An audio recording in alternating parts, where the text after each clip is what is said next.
From Fenway Park, the JCS New England Television Network presents exclusive coverage of Boston Red Sox baseball. Today, Game 3 of a 4-game series between the Red Sox and the Texas Rangers. Good afternoon, everyone, and welcome. I'm Sean McDonough. It's great to have you with us, and a happy Father's Day to all the dads in the audience today. It'll be Pedro Martinez on the mound for the Red Sox. He was very sharp again in his last outing, bouncing back from just his second loss of the season 2 starts ago against Minnesota here on Tuesday night. Pedro went 8 innings, allowed the Twins just 2 runs, and he was back on top of his strikeout game as usual. He fanned 8 Minnesota Twins. With the victory, Pedro now leads the majors in wins with 12, an earned run average at 2.17, and he's tied with Randy Johnson of Arizona for the major league lead in strikeouts with 151. I'm joined as always by Jerry Remy. Jerry, happy Father's Day to you. Thank you. And Troy O'Leary, a guy who, while Pedro gets a lot of the attention, Troy O'Leary quietly goes about doing his job very well. Well, I think, Sean, of all the Red Sox starters, he probably gets less attention than anybody else, but he's been very durable for the Red Sox. They've played 67 games, and O'Leary has appeared in 66 of those games. He's out there every day.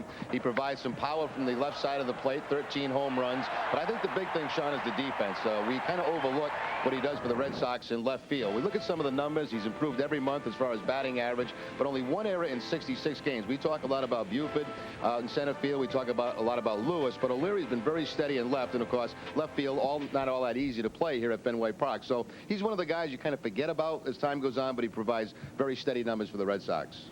The pitching matchup today for the Red Sox, Martinez, and for the Texas Rangers, it'll be Ryan Glenn making just his 8th major league appearance. He's a 24-year-old right-hander. We'll have the first pitch from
Father's Day, the national anthem performed by the father and son tandem of Doug and Marcus Hedwig from New York City. When the fact that they were from New York City was announced by Ed Brickley, they were booed mildly by the big crowd here at Fenway Park.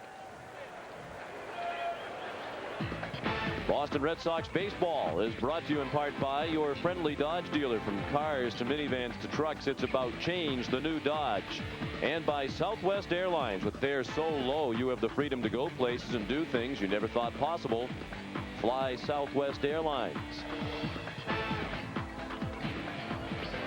It was a cloudy morning, but as game time was drawing near, the sun popped out, and now it's a very pleasant afternoon at the ballpark for the fathers and sons and daughters who have gathered here today to watch Game 3 of this 4-game series between the Red Sox and the Texas Rangers. Also a big draw today, the life story of Wally the Green Monster, which was given out to the youngsters as they came through the turnstiles.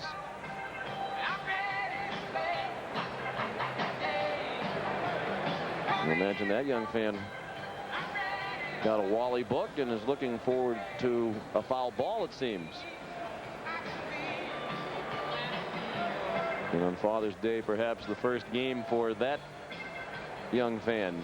This is always one of the best days of the year here, when the kids bring their dads out to the ballpark.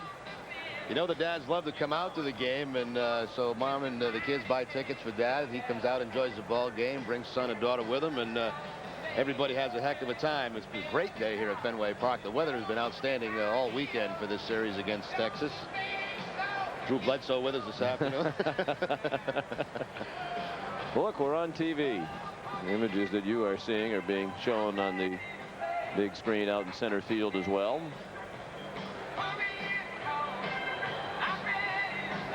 Time for a hot dog for the family before the Red Sox take the field. Red Sox a little bit slow in taking the field here today. Pedro a little bit late coming in. He got caught on the field during the national anthem. Usually they go back in, Sean, and they may change that jersey that they were wearing to warm up in, and sometimes that takes a little bit of time.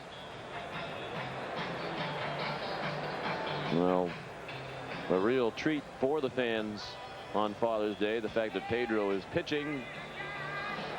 The nights or afternoons in which he pitches here at Fenway have taken on special air, and when he was introduced by Ed Brickley during the introduction of the starting lineups, a huge hand went up all around the ballpark, and now the Red Sox take the field.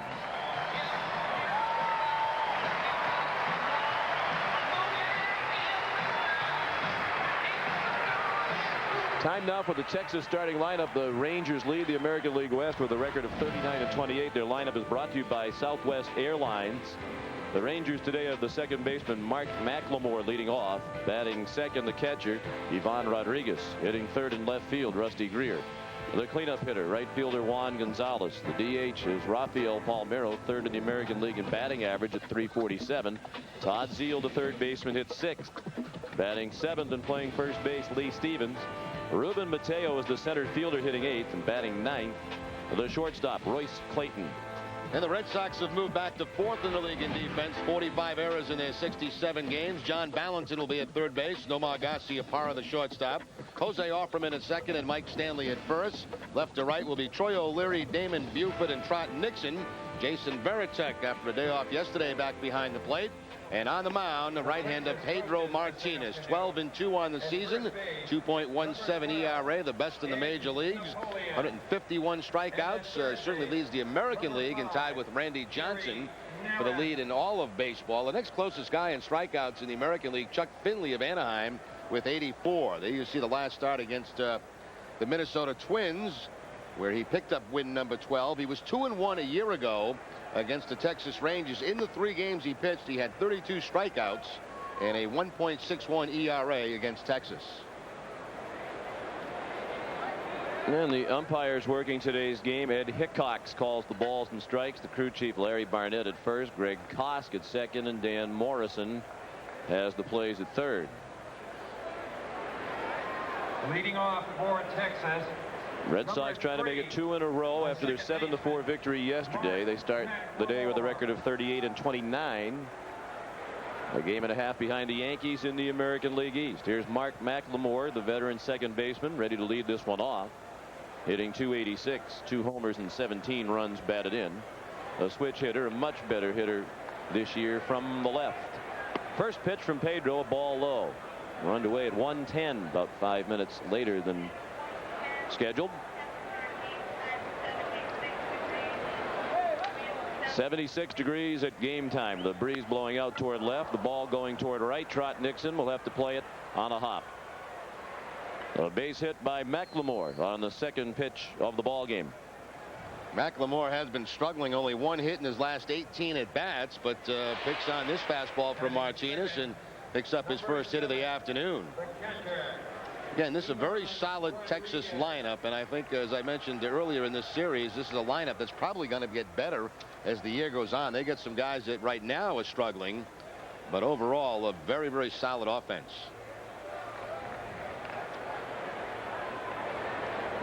And a very solid number 2 hitter in Pudge Rodriguez at .306.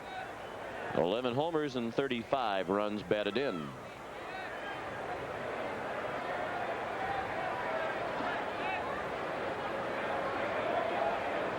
Martinez held the ball a long time. It's a one-hopper to second. Nice play by Offerman, and they turned the double play.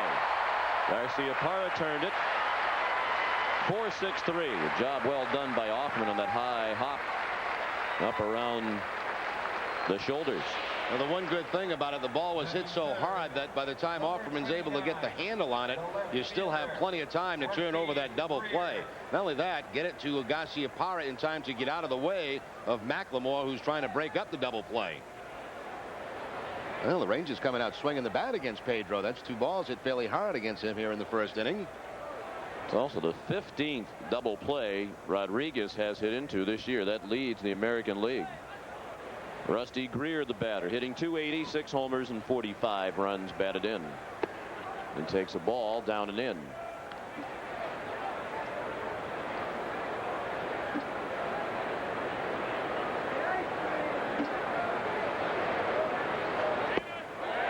Good changeup, and Greer couldn't get to it. He's in a slump. 3 for his last 21. All 3 of those hits coming in Friday night's game. Yesterday, he was their leadoff hitter. Hit leadoff for just the 3rd time in the majors. He laid off that changeup. 2 balls and 1 strike.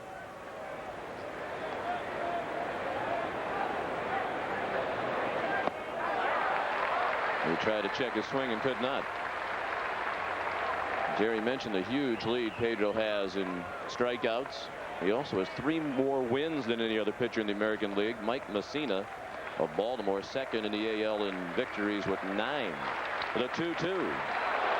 Just a little bit up and away. Fans clapping in anticipation of Pedro's first strikeout. If it's a typical day, he'll have a bunch. He's had at least 6 strikeouts in every start this year. And there's strike 3 on the outside corner.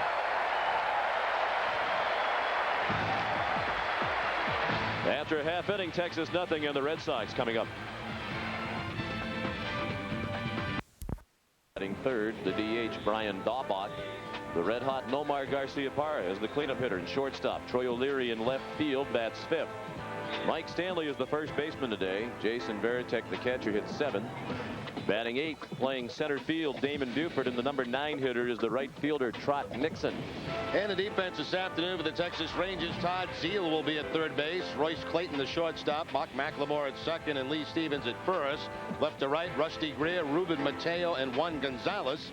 Ivan Rodriguez behind the plate, and on the mound, rookie right-hander Ryan Glenn. Called to the big leagues back on May the 16th. He's had struggles, both the working out of the bullpen as a starter. As a starter, 4 starts, a record of 0-1, 8.41 ERA, and in 3 relief appearances, an ERA of 8.3 runs. So he has certainly had some problems. All 6 of those runs against the Yankees coming in 1 inning in that last outing against New York. Glenn, a 24-year-old native of Portsmouth, Virginia. Jose Offerman leads off and takes a strike. Hoffman off a good day yesterday, got his average back up to 305. It had dipped to an even 300 at the lowest point of the season before he went 3 for 5 yesterday. He takes a ball, 1-1. He was 2 for 25 heading into yesterday's game before he had the 3 hits. And he rips one up the middle, a base hit.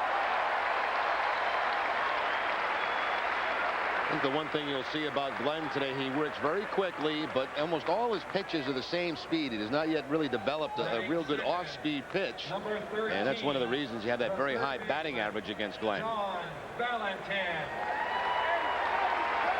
Offerman aboard at first. He's the Red Sox leader in stolen bases with 11. Here's John Valentin hitting .253.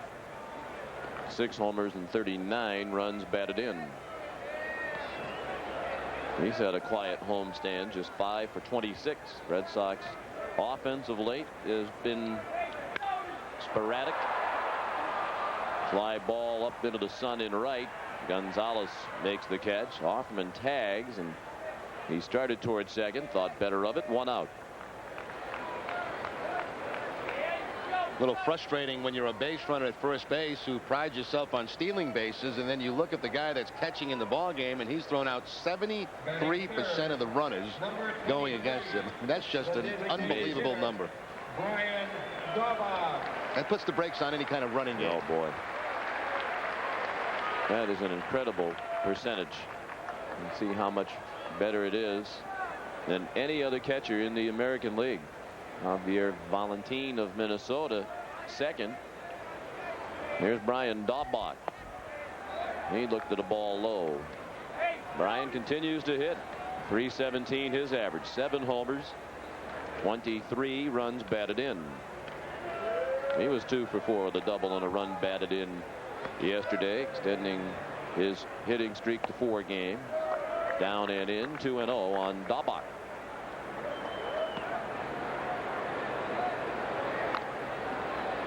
No score, bottom of the first. Red Sox would seem to have the decided edge in the pitching matchup today, with Martinez working against the struggling rookie Glenn. That's line to left, but caught by Rusty Greer. For the second out, back to first goes Offerman.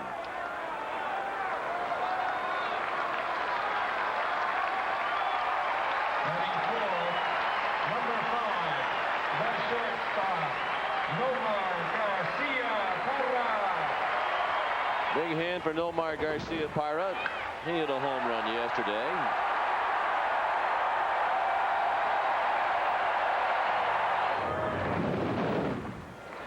He also had a double, went 3 for 3, drove in 2. And he's hot, riding another hitting streak. This one 7 games, his average up to 332. That has him just out of the top 10 in the American League in hitting. He's 1 point out of the top 10.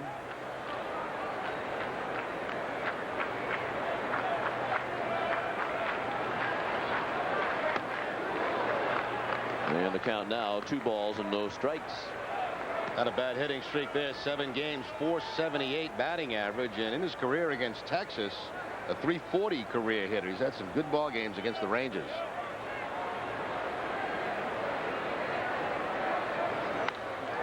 Looks like he missed a hanger there.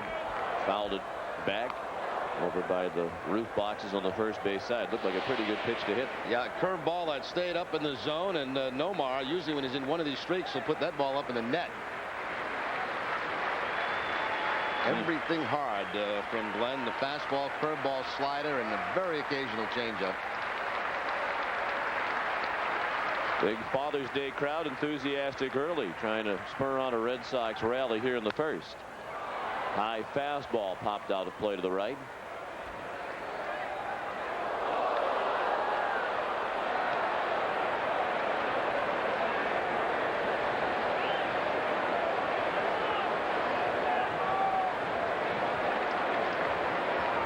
Now, if you're a youngster today and you get the souvenir, do you have to give it to Dad? Yes. Usually it's the other way around. No, this is the one day that you have to give it to Dad. All right. So he can get on camera. Then when you get back home, you give it back to the kid. I see. Everybody wants to be on television. Fastball just outside. Rodriguez liked the pitch. Good pitch by Glenn, but just a little bit wide. So now Offerman will have the jump with the count 3-2 and 2 down.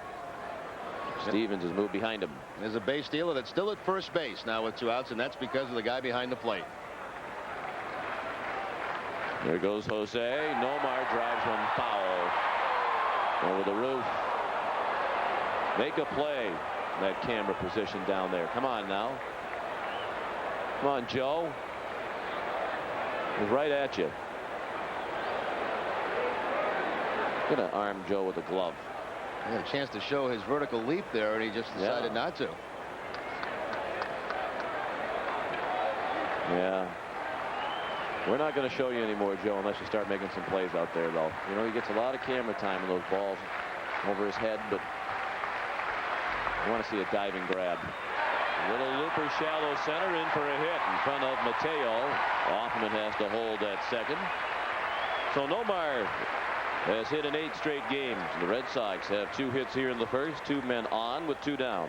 Breaking ball on the 3-2 count to Garcia-Parra. He'll reach down to the outside part of the plate and put it on a line to center field for the base hit. He's in a good zone right now, and you hit pitches like that on the line. He's swinging the bat pretty well. You mentioned Nomar, a very good bad ball hitter, and that was a nasty pitch there, down and away.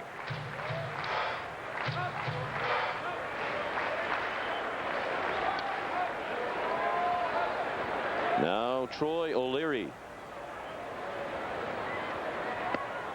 Backdoor breaking ball miss. Troy 0 for 4 yesterday. His average still a very solid 297. Team high 13 homers. 40 runs batted in. He's second on the club in runs batted in behind Garcia-Parra's 47. The fastball high. 2-0. O'Leary's been excellent in this situation. 2 outs, men in scoring position, hitting .385.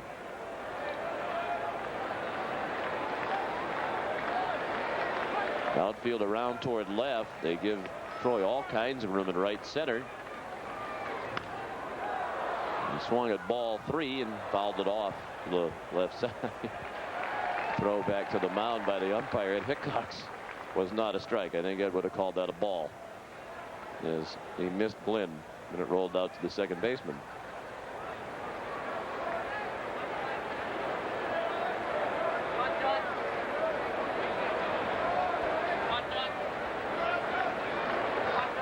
No score. The Red Sox threatening with 2 men on and 2 outs in the bottom of the first.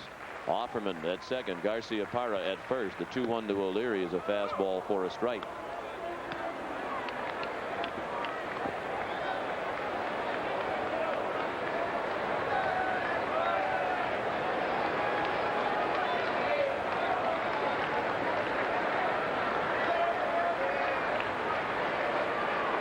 The 2-2. He fought off a breaking ball.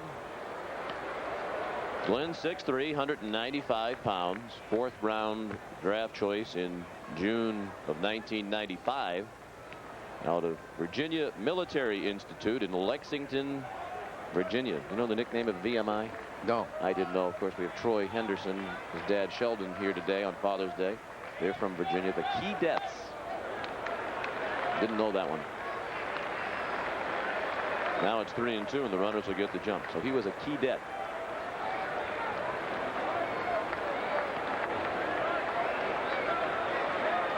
Was an outfielder at VMI.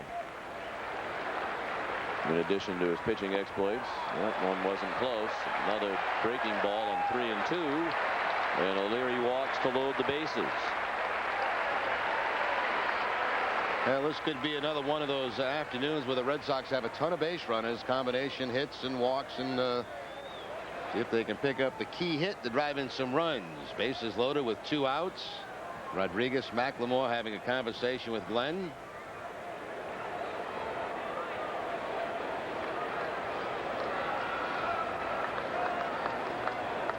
Well, Mike Stanley's going to hit with the bases loaded.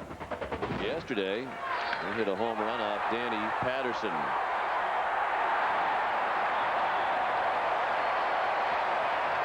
That was a solo shot.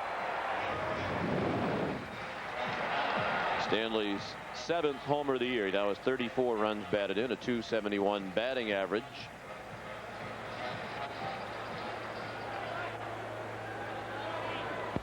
Bases loaded, 2 outs. No score in the first. Stanley, the 6th batter of the inning.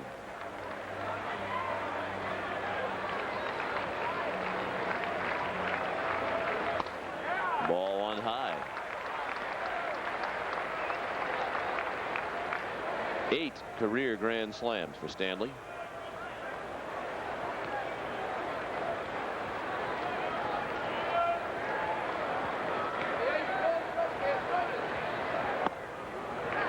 Breaking ball high. And that's not where Glenn wanted to throw that one. 2-0. Everything in Stanley's favor now. Johnny Oates, manager of the Rangers. His team has been in first place just about the entire season. They lead the West by 4 right now over Seattle. Stanley popped it up along the first baseline. Lee Stevens puts it away, and the Red Sox leave the bases loaded in the first. After 1 at Fenway, no score.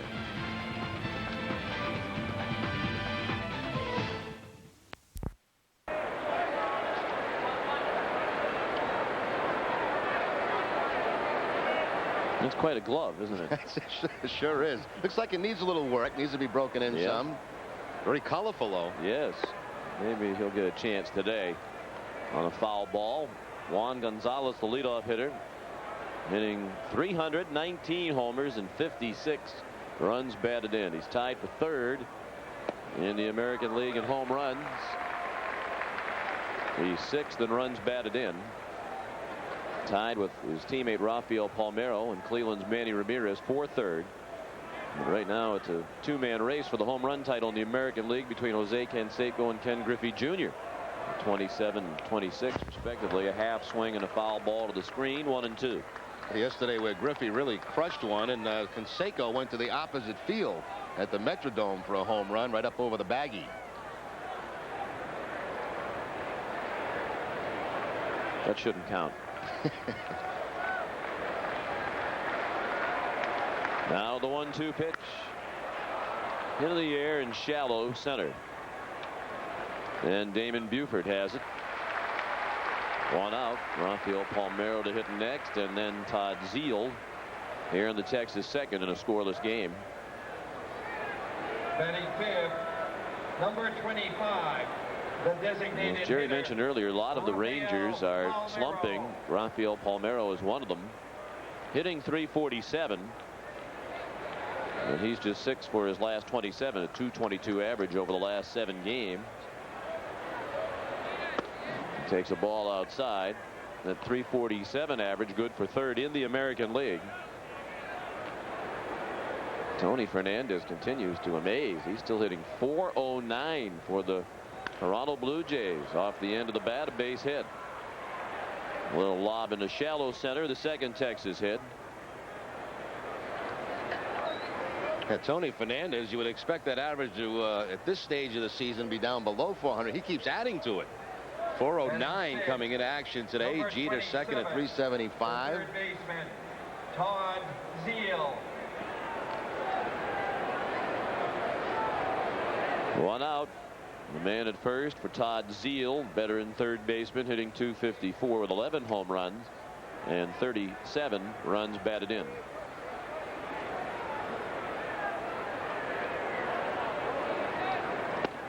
Fastball for a strike. Zeile has hit just .203 over his last 18 games.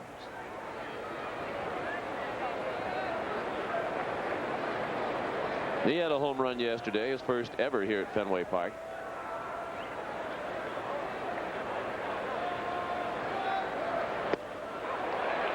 Back straightening breaking ball from Martinez, and it's 0-2.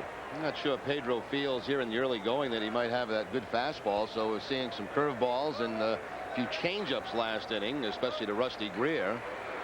Searching for his best pitch at this stage of the game. There's plenty to choose from. The fastball, breaking ball, changeup, check swing, no swing, said Larry Barnett.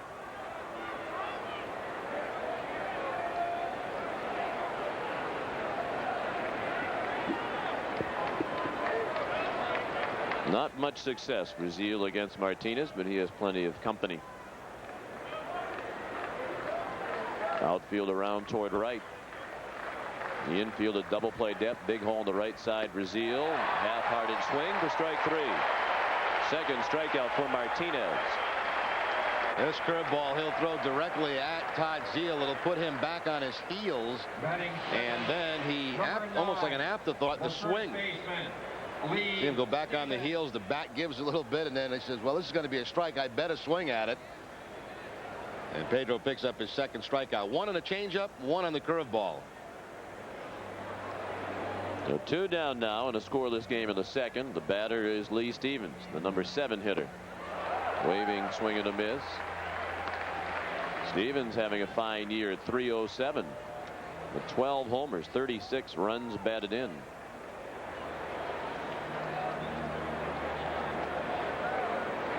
They have 5 players, Texas, who are in double figures in the home run column. By contrast, the Red Sox have just 2. O'Leary and Garcia Parra. Rangers have hit 88 home runs in 67 games. The Red Sox have hit 65 in 67 games. Rangers 4th in the league in home runs behind Seattle, who's just blowing everybody away, Cleveland, and Baltimore. Stanley playing a step or 2 behind Palmeiro, then retreating with the pitch. And that one was high from Pedro. 2-1.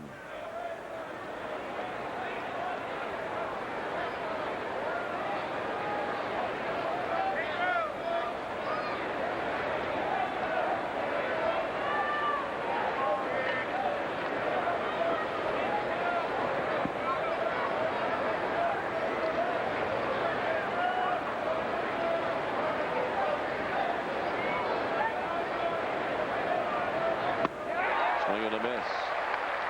Did those people posting the K's out there in center field have matching outfits? It looked like they had red Looks that way, yeah. T-shirts or.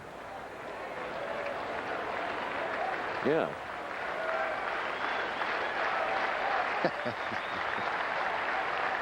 They're anxious to post another one. They borrowed Pedro's mask out there. Fastball just missed. And we'll count 3-2. The runner will go. Let's see if Pedro goes back to the changeup here on the 3-2 count.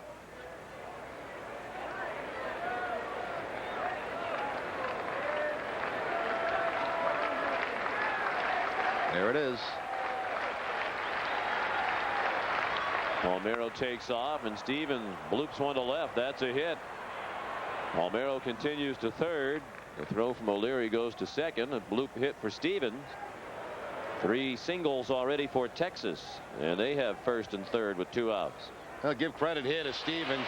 3-2. He's certainly sitting on a fastball, and instead he'll get the changeup. He hangs in there enough to at least get the bat on the ball toward the end of the bat and just drop it into left field for the base hit.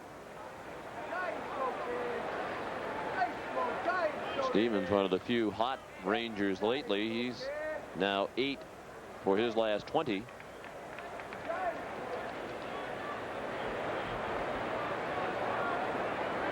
Here's Ruben Mateo. 0 for his last 9. There's the best fastball we've seen from Pedro today. Strike 1.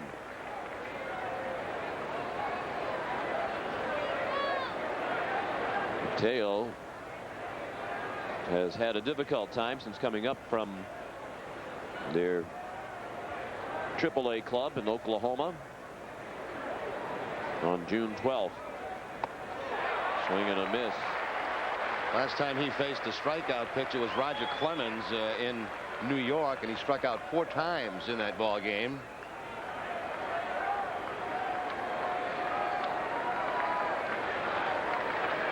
Tom Goodwin on the disabled list. Mateo has started all but 1 game since coming up from the minors. He did not play here yesterday.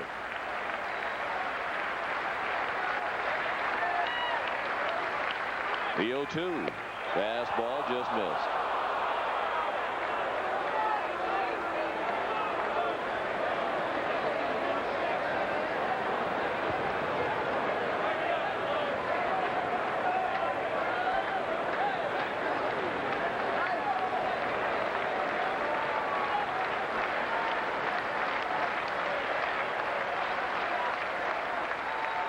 Now the 1-2. Did it hit him? Or it's at strike 3. He swung at it. What is the call? Strike 3, says home plate umpire Ed Hickox. Johnny Oates is going to come out and argue this one. Tough to tell if it hit him. It was a swing and a miss. It was a foul ball. And Johnny Oates wants an explanation from Hickox. There's no question it's a swing by Mateo. I mean, he went all the way around on it. And then it might have hit him after that, and then they had to throw to first base to get him out. Johnny Oates is perplexed, but it's a strikeout and the end of the inning. 2 strikeouts in the inning, 3 in the ball game now for Pedro. After an inning and a half, no score. You're watching Red Sox baseball on the JCS New England Television Network.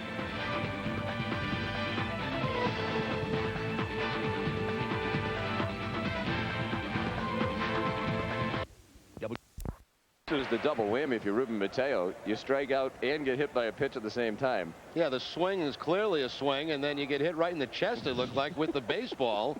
Veritek had to pick the ball up after the swing and go to first base to record the out. Now, I don't see Mateo heading out to center field. It looks like Roberto Kelly is going to take his spot out in center field. Now here comes Kelly. So Mateo hit in the chest by the ball while striking out. Ladies and gentlemen, you're in. And now he has to leave the game. For Texas. That's a tough at bat. Yeah, how's the day going so far? Talking about swinging in self-defense. Roberto Kelly. Kelly now playing center field. And Kelly comes into the ball game here in the second in a scoreless game. And we're talking about what happened in the dugout. It's Mike Morgan. They seem amused by it too. Yeah, you mentioned, Sean, I don't ever recall seeing that before at all. Well, that's when you know you're having a bad day. When you get hit by a pitch while striking out. And hit in the chest. Well, we shouldn't laugh because he is out of the ball game. We hope he's all right, but stinks for him. Jason Varitek takes a ball. Hitting .242, the Red Sox catcher. Better hit a left-handed, .253 from the left. 6 of his 7 homers have come while left-handed. Ryan Glenn got out of a bases-loaded situation last inning, getting Mike Stanley to pop out to end the inning. The Red Sox had 2 singles, and Glenn walked a man in the first. And he's in danger of walking Varitek with the count 3-0. And Rodriguez again out to talk with the rookie right-hander.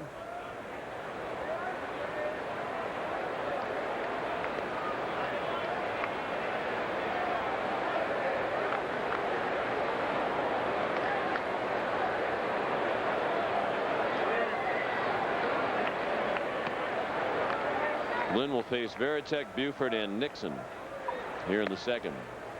Strike on the inside corner.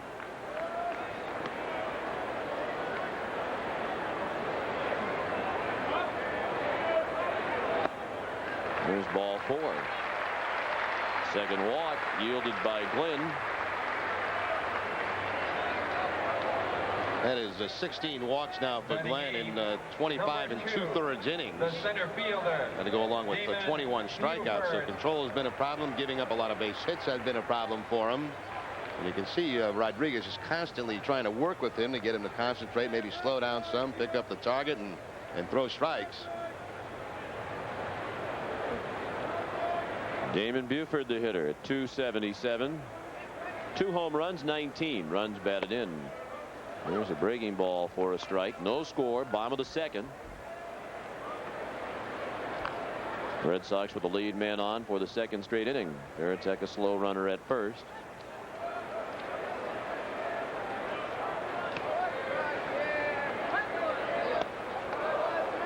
Swing and a miss. Buford in the hole, 0-2. He had a good day yesterday. 2 for 4, a double, 2 runs scored. He's had a good homestand, 6 for 15. Red Sox 4-2 on the homestand. They took 3 out of 4 from the Minnesota Twins. They split the first 2 games of this series with Texas.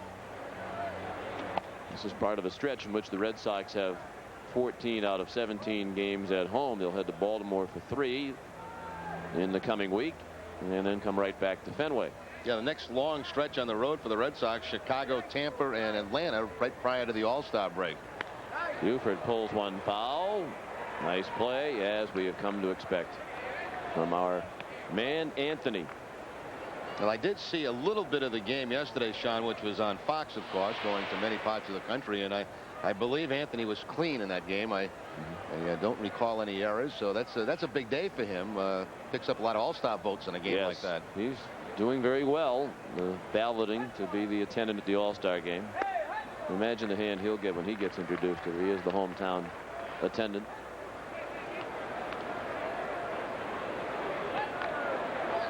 All-Star game less than a month away now.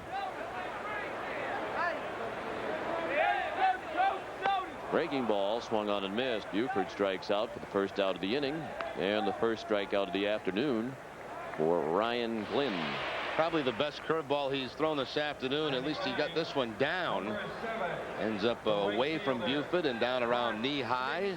And prior to this curveball, a lot of them have been left up in the zone. And that's a good one to Damon Buford to pick up his first strikeout. 1 out. The number 9 hitter, Trot Nixon, takes the ball low. 229 for Nixon, 3 homers and 13 runs batted in. He knocked in a run yesterday.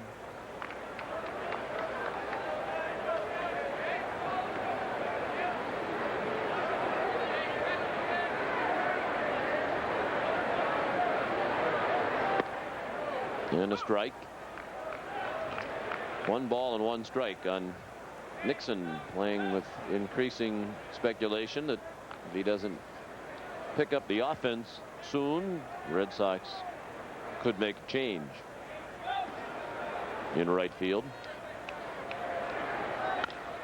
Chopped on the right side, a hit past the diving McLemore. Varitek puts the brakes on at second, almost slipped down to the ground. So a hit for Nixon. The Red Sox third, all singles. Each team has 3 hits. Every hit in the game has been a single, and the Red Sox are threatening again with 1 out. And he's trying to get that hole between first and second, pull the ball so you can advance Varitek to third base, but Tech has to hold up at second as Gonzalez puts a good charge on the ball. They're trying to get something accomplished there, Nixon, with that hole at first base, trying to play a little first and third, and that's what he should be trying to do in that situation. Now Jose Offerman, who singled to center last inning. Red Sox left the bases loaded in the first. They have 2 on with 1 out here in the second, and Glenn threw a fastball for a strike.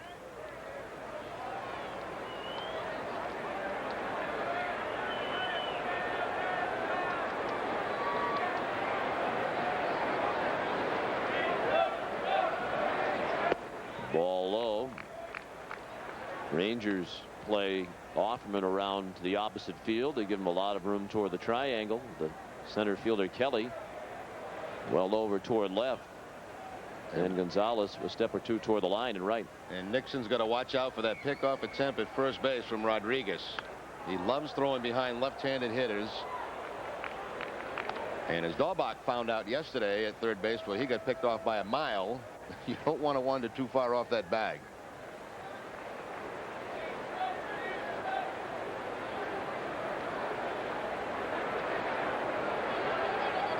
Veal was in on the edge of the grass at third, but with 2 strikes now he's backed up. The infield at double play depth. The 1-2 pitch. Fastball outside and high. Rodriguez tried to frame it, but didn't get the call.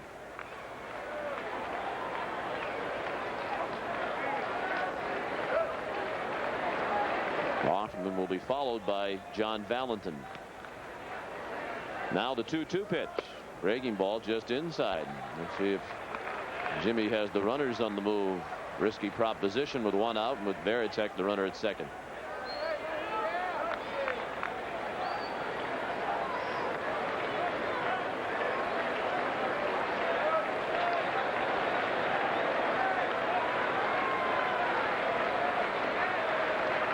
The runners do go. Offerman, it's a ground ball to short. Clayton has to go to first for the out.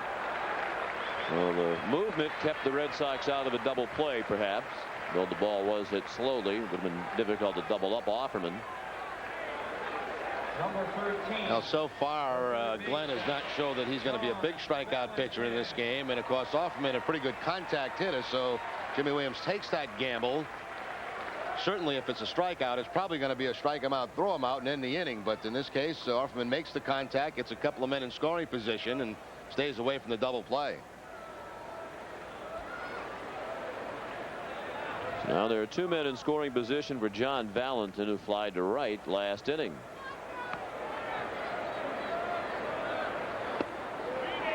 Strike 1.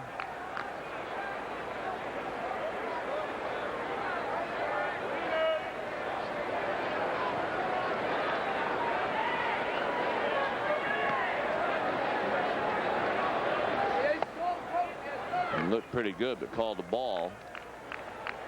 1 ball and 1 strike. No runs, 3 hits for Texas. No runs, 3 hits for Boston. Neither team has made an error.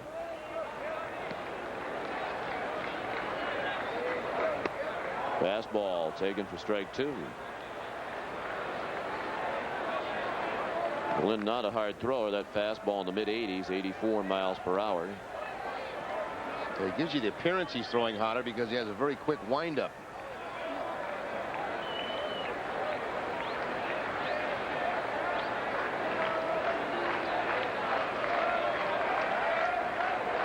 Time called, and Rodriguez is going to go to the mound again. Lynn in college at Virginia Military Institute was much more accomplished as an outfielder. First team all Southern Conference outfielder. Set the school record for doubles in a season, was 16. Finished his college career with 126 runs batted in, second in VMI history.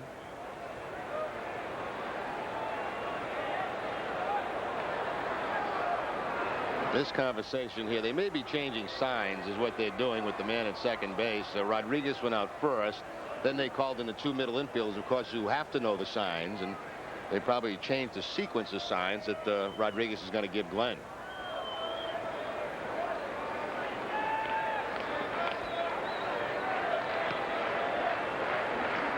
The 1-2 pitch. He fouled off a fastball, well located.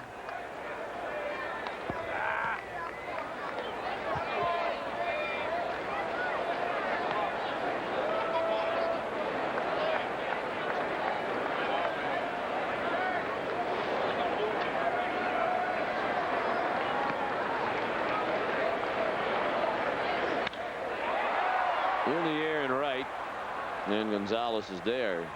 The Red Sox have left 5 men on, 4 of them in scoring position in the first 2 innings. After 2, no score. Sox baseball is being brought to you in part by your New England Ford dealer. Stop by your New England Ford dealer for savings on great new Ford cars and trucks.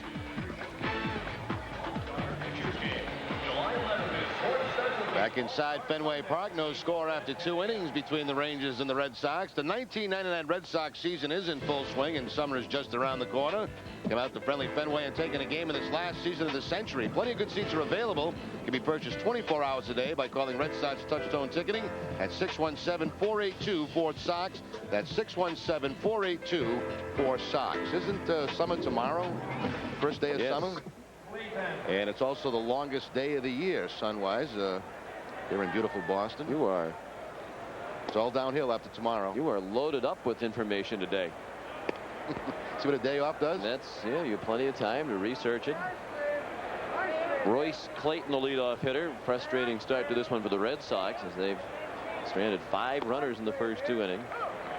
Martinez will face Clayton, the number 9 man, then McLemore and Rodriguez. Now, is there an exact moment when summer begins, or when we wake up tomorrow, is it just okay, it's summer? No, I think there's a certain time, sometime tomorrow, 3:49 to be exact. Tomorrow at 3:49 p.m.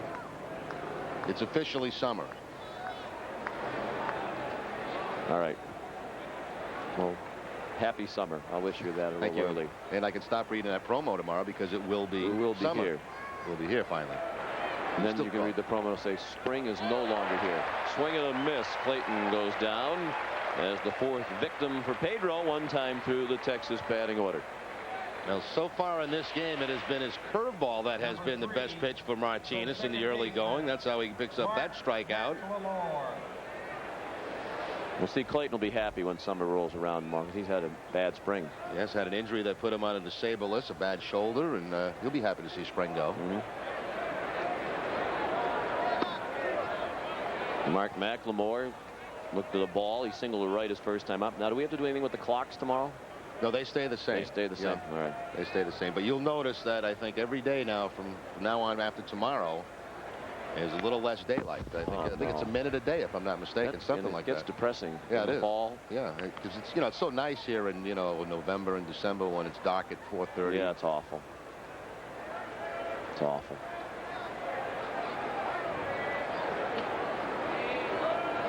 One and one now on McLemore.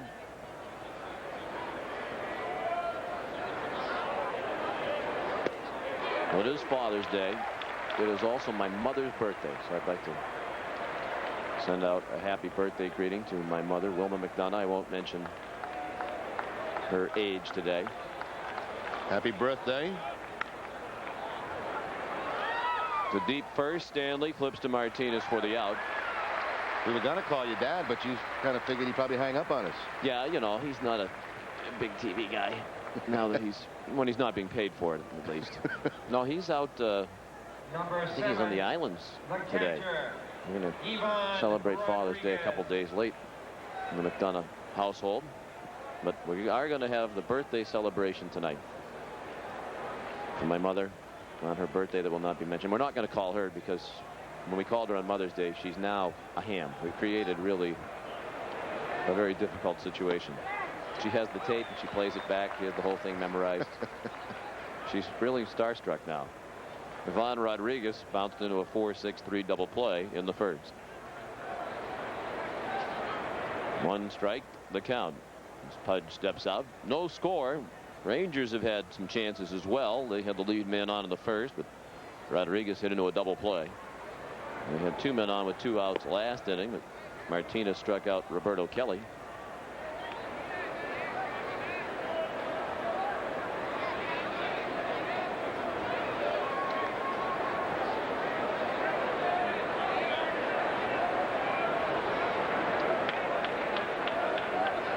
Now the 1-1 from Martinez. Swing and a miss. Foul tipped in the middle of Veritek.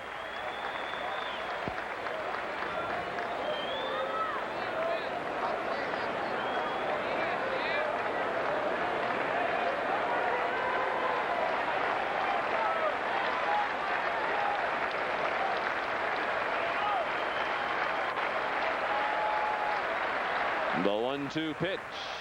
He struck him out with a fastball.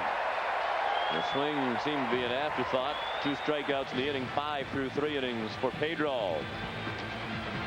We head to the bottom of the third at Fenway, no score. As we move to the bottom of the third inning, the John Hancock All-Star Fan Fest is coming to Boston in less than a month, and tickets are going fast. All-Star Fan Fest held July 9th through the 13th as interactive exhibits sure to please baseball fans of all ages. Get your passes to the ultimate baseball experience now by calling 617-482-4SOX. We have a major problem right now, Jerry. The fans out there who were posting the Ks in those matching outfits, I think they were confused by what happened when Ruben Mateo got hit by the ball while striking out. I don't think they realized that that was a strikeout because they only have 4 Ks up there, and Pedro actually has 5 strikeouts. Sounds like a job for Bob Qua. Maybe Bob needs to go out there in today's installment of Where's Qua. See, they have it right. But see, they don't have the Ks for the called strikes. They don't turn them around. They just put the K right down there. Their technique could use some help.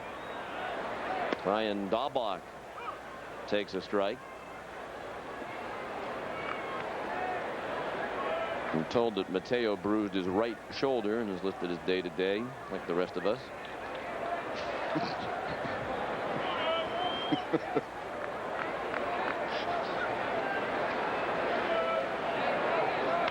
Dahlbach lashes one out of play to the left.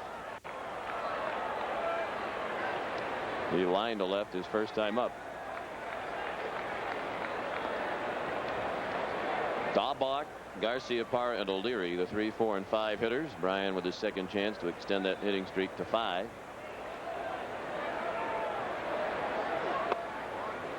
Brian Glynn missed just inside. He's been walking the tightrope in the first 2 innings. The Red Sox loaded the bases. Did not score in the first. They had 2 men in scoring position last inning and stranded them. And they're coming after Glynn again. 2 balls and 2 strikes. Rangers have put Mark Clark, who struggled all year on the disabled list, the veteran right-handed pitcher. He's bothered by a tender right elbow. They've called up Danny Kolb, the right-handed pitcher from Oklahoma of the Pacific Coast League. Now there's a team that does not belong in the Pacific Coast League. Oklahoma. Yeah, Oklahoma. Little pop-up, shallow right could be a problem for the Rangers, and it is. A little sand wedge with some backspin. Guys at the U.S. Open hope the ball will stop like that for them on the greens there at Pinehurst today. A bloop hit, a 5-game hitting streak for Dahlbach, and we pause for station identification. You're watching Red Sox baseball on the JCS New England Television Network.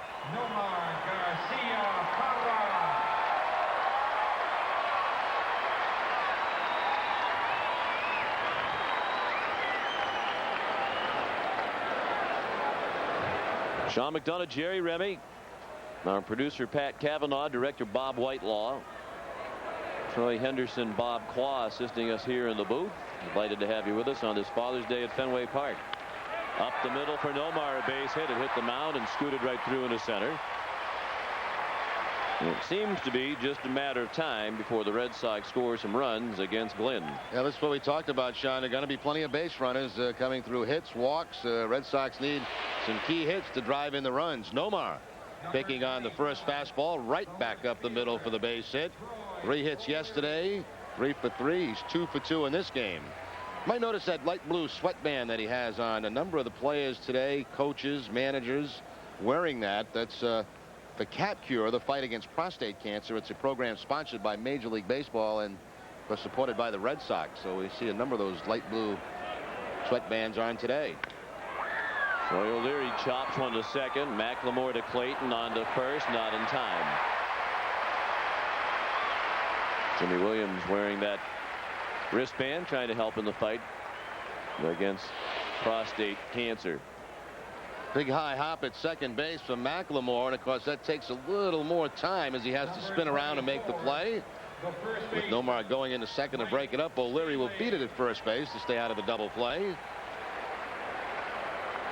Well, yet another threat for the Red Sox. First and third, 1 out.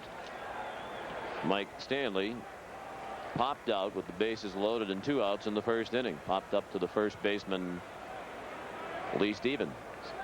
No score, bottom of the third. Breaking ball just a little bit low and away from Ryan Glenn.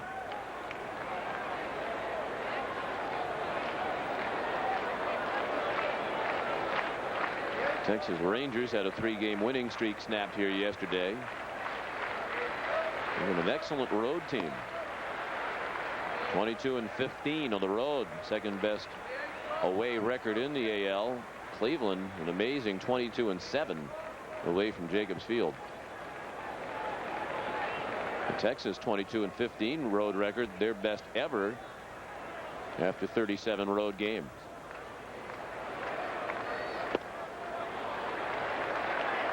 Three and 0. Jason Varitek to follow. Probably the green light, Sean, if he wants it. Stanley had the count in his favor his first time. I've got it to 2-0. 3-0 pitch off the mid of Rodriguez. It's ball 4. Didn't go far enough for Dahlbach to try to come down the line. So Glenn has walked 3 and given up 5 hits in 2 1/3 innings, but amazingly the Red Sox have not scored, and Glenn's going to be visited at the mound by Johnny Oates' longtime sidekick, pitching coach Dick Bosman, who has served as pitching coach for Oates in Baltimore and now here for the last 4+ seasons in Texas. Maybe that Glenn is going to have to give him some innings in this game. Burkett worked a long time yesterday. He would not be available, and he's kind of been a long man out of the bullpen. Not sure Kolb is here yet. Talk that he may get here sometime this afternoon. And most of the other guys they get out there you consider as middle guys, the short relievers, setup men. Best baseball and best bullpen in baseball right now, the Texas bullpen. Number 47. They had a string of 21 straight scoreless innings snapped in the 6th inning yesterday.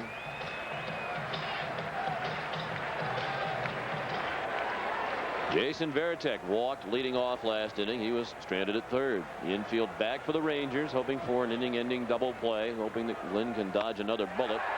That's a fly ball to left. On to make the catch, Greer. They're going to try it with the runner Dahlbach. The throw off line, and he is still out.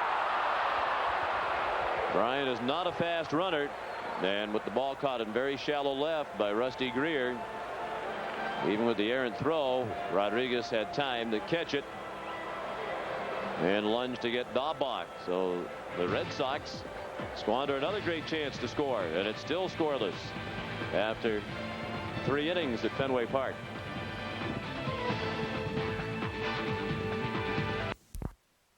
Has done his usual thing, bringing up the strikeouts, 5 of them through 3 innings. But the Red Sox have left 7 men on base and hit into a double play, 5 stranded in scoring position. Nomar Garcia Parra today Has 2 singles, and he's in 8 straight games. And unlikely, Jerry, that Daubach was going to score on this ball. Yeah, but that's where you take the chance with the 1 out. You hope for an errant throw. The ball was way off the plate, but a nice play by Rodriguez to chase it down and still hit Daubach.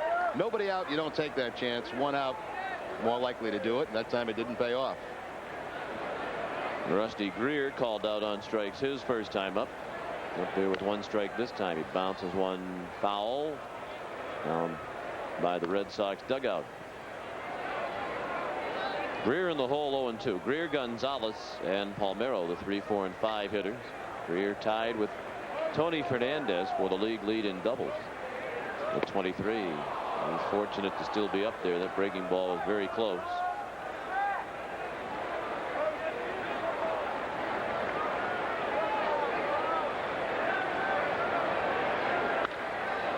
Fly ball to left. O'Leary's going to have to play that one off the wall. It's halfway up. Greer going for yet another double. Throw missed by Offerman, but backed up by Stanley. Well, I blame the guys in the truck for that double. And they put the graphic up about Greer leading the league in doubles, and what do you know? Did Fenway double too. That fastball up and away. He just reaches out, makes contact, and plants it off the left field wall. 24 doubles now for Rusty Greer to take the lead in the American League, 1 ahead of Tony Fernandez. Top 3 guys now: Greer, Fernandez, and Jose Offerman with the 21 doubles. Juan Gonzalez looked at a strike. He flied to center, leading off the 2nd inning. We're in the 4th. And if you're a Red Sox fan, you had to feel good about the Red Sox chances starting out the day, and you still do with Pedro out there, but it's starting to take on the feel of it might be one of those days, the way the offense is squandering opportunity after opportunity here. Fastball and a good one. The high rider. Gonzalez couldn't get to it. 0-2. Red Sox have really a steady diet of curveballs to Gonzalez. That time the high fastball up and out of the zone. See if Pedro has a couple of options here to go again with the high fastball, or maybe the curveball to try to put him away.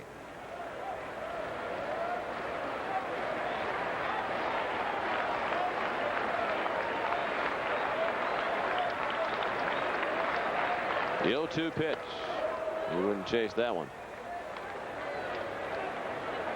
Gonzalez reached a milestone 1 week ago today when he drove in the 1,000th run of his career. Did it in just 1,158 major league games, tying Jimmy Fox for the 6th fewest games in major league history. Needed to reach 1,000 runs batted in. Throw to second, off the glove of Offerman again. Greer didn't see it. He just stayed at second base. Looked like he was staring down at the ground. Well, that ball went well out into center field. He would have had a great chance to go to third had he been aware of what was happening. It looked like he was so happy not to get hit by that throw from Martinez that he's not even watching the ball. It gets by Greg Kosk. He still doesn't know where it is, and by the time he picks it up, too late. Hoffman having a tough time catching throws in this inning. Missed the throw from O'Leary off the double by Greer, and then missed that throw. 1-2 on Gonzalez. No score. The hits 5-4 in favor of the Red Sox. Neither team has made an error.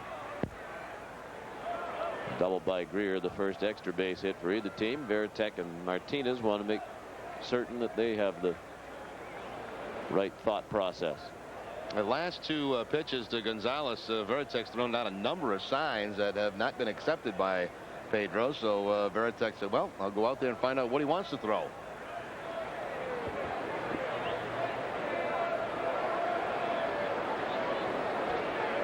Don't even need a sign this time. No. Fastball low and away, just missed.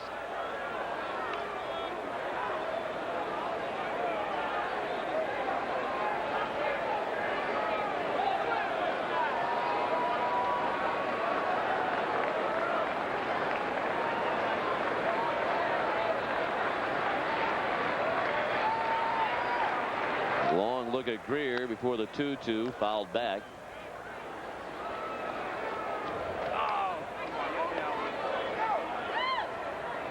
It's almost like Pedro's thinking that Gonzalez has seen so many curveballs he might be trying to sit on one here with the count 2-2, and he's stayed away from that pitch for the last 3.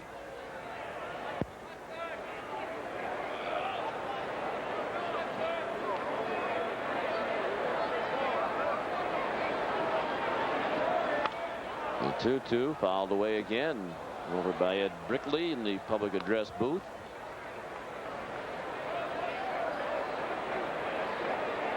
Rusty Greer, the runner at second, after a leadoff double.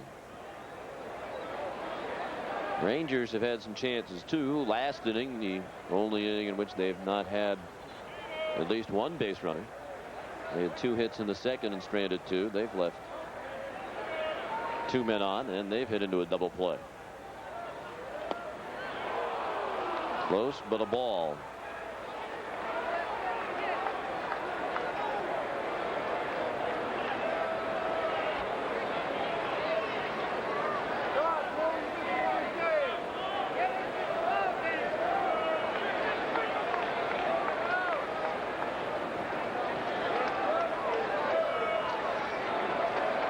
Gonzalez has been slumping. 5 for his last 30.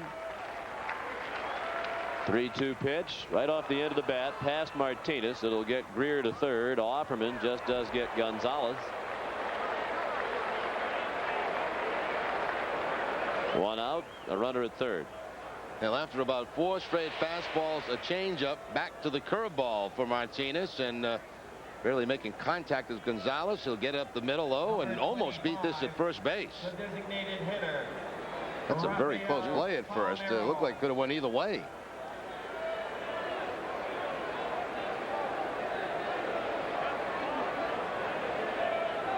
Looks like if Gonzalez had hit the front part of that bag, he would have been safe on that. But a good battle on that time. Did advance a base runner, but of course those RBI guys want to drive in the run. Yes. Well, an RBI man at the plate, Rafael Palmeiro. He singled to center in the first inning. No big surprise. He is the 3rd best batting average in the American League against right-handed pitchers. Starting today at .376, and he's 1 for 1 today. He's 7th in the league with men in scoring position at .381. A lot of things working in his favor here.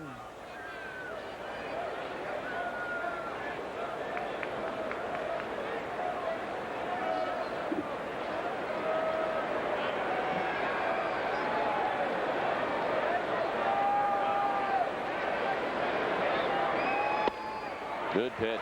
Inside corner at the knees. 1-2.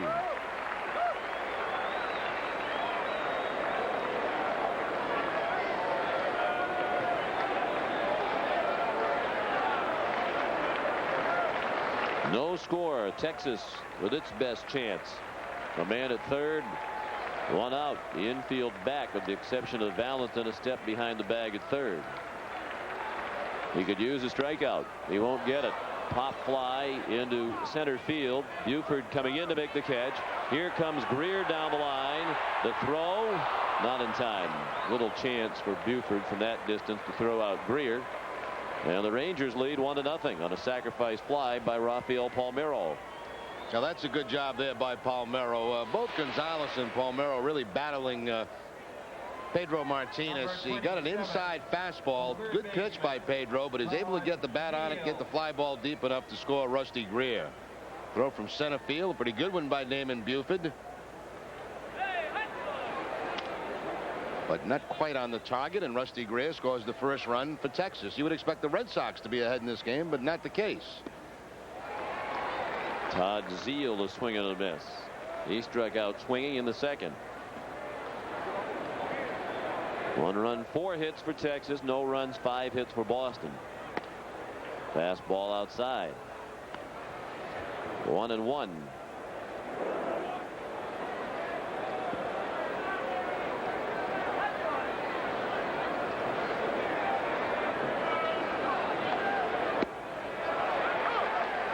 Called strike 2.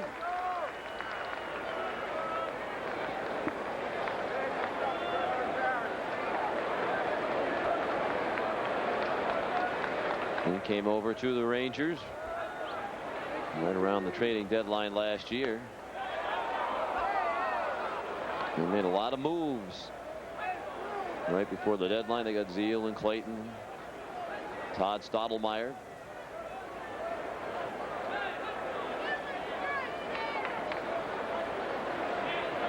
2-2 pitch, strike 3. Good curveball by Pedro. He's had at least one strikeout in every inning he's fanned, 6, but the Rangers get a run. And as we head to the bottom of the 4th, it's 1-0 Texas. You're watching Red Sox baseball on the JCS New England television network.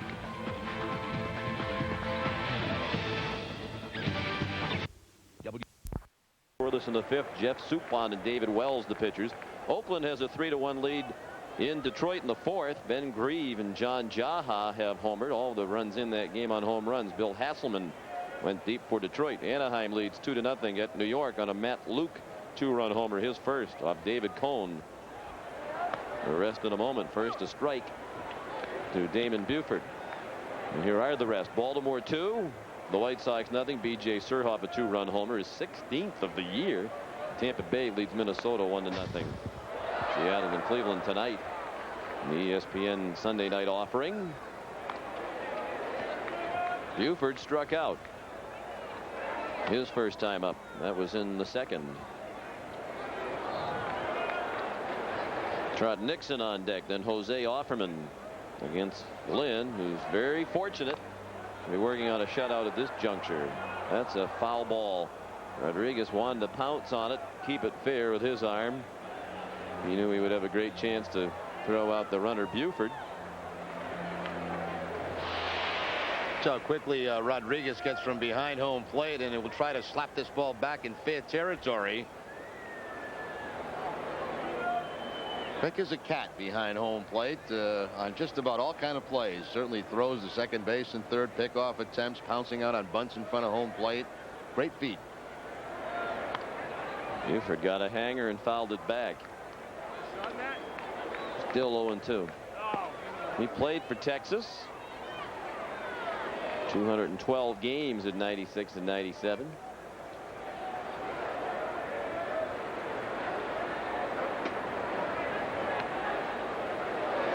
The 0-2 pitch hit to short, bobbled by Clayton. He kicks it around a couple of times, and Buford is safe. Clayton charged it. Looked like he was going to recover after the first bobble, but he wound up with an audition to play for the New England Revolution. Usually when you bobble that first hop with a guy with the speed of Buford getting down the line, very little chance you're going to get him. And then you start to rush. He started to bounce the thing around all the way toward first base. Clayton picks up his 9th error of the season. In fact, the last hop just came up a bit on Clayton. Could never really get the handle on the baseball. Well, the Red Sox have had the lead man on in every inning. Here's Trot Nixon, who bounced a single through the right side back in the 2nd. Clayton error the first by either team. Nixon turns on one, drives it to deep center. Kelly retreating, and it is over his head. Buford speeding into 3rd. He'll be waved around. Nixon going toward 3rd with a triple, and it's 1-1.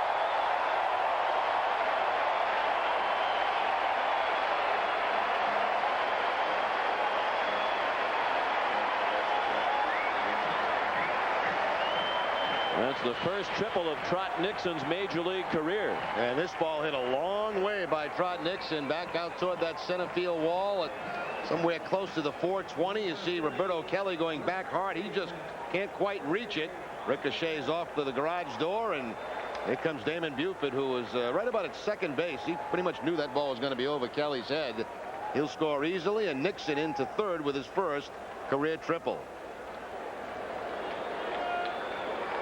Now the infield in tight at the corners with Offerman up there. They're playing back about halfway in the middle. Now they're going to back up deeper in the middle of the infield. Offerman single to center in the first, grounded to short in the second. 1-1 the score. The error hurts the Rangers. The ball up and away. Ryan Glenn.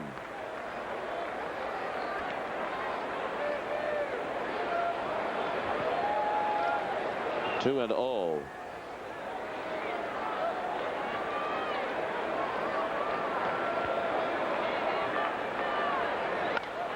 Out of play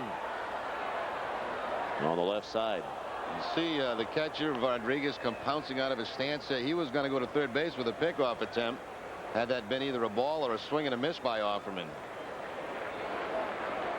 Can't imagine anybody getting picked off today after watching Daubach get picked off for third yesterday, which was no contest. 2-1 pitch, base hit, right field. The Red Sox take the lead. A ringing single into right for Offerman. His second hit. He's had 5 in the 2 games on the weekend. And it's 2-1 Boston. Yeah, it looks like he's got his act back together. He had a long struggle over the last couple of weeks, but the last few days really swinging the bat well. 3 for 5 yesterday. Hits the curveball that's down and in. Picks up his 25th RBI and gives the Red Sox the 2-1 lead. 2 runs, 7 hits for Boston without an error. 1 run, 4 hits, and 1 costly error for Texas. Still nobody out. Offerman draws the throw. 11 stolen bases for Jose, but he has been thrown out 7 times. Valentin has twice flied to right.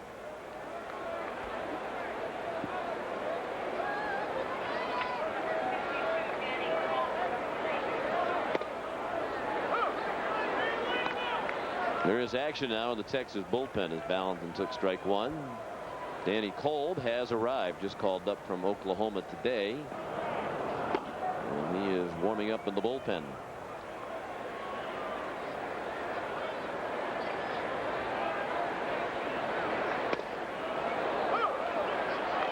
A strike and a count of 0-2.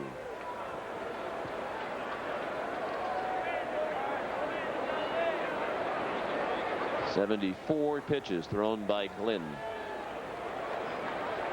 He's been working out of the stretch all day.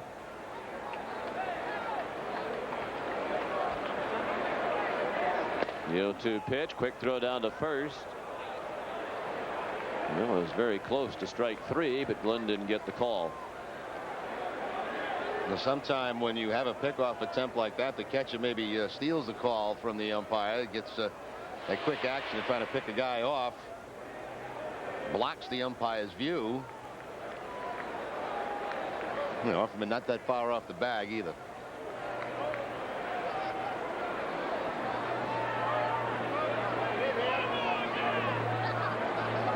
One and 2 on Valentin. He has a lot of room in right center. Drives that to deep left, way back, and off the top of the wall. Offerman will be waved around. The relay throw from Clayton, and he is safe. And the Red Sox lead 3-1.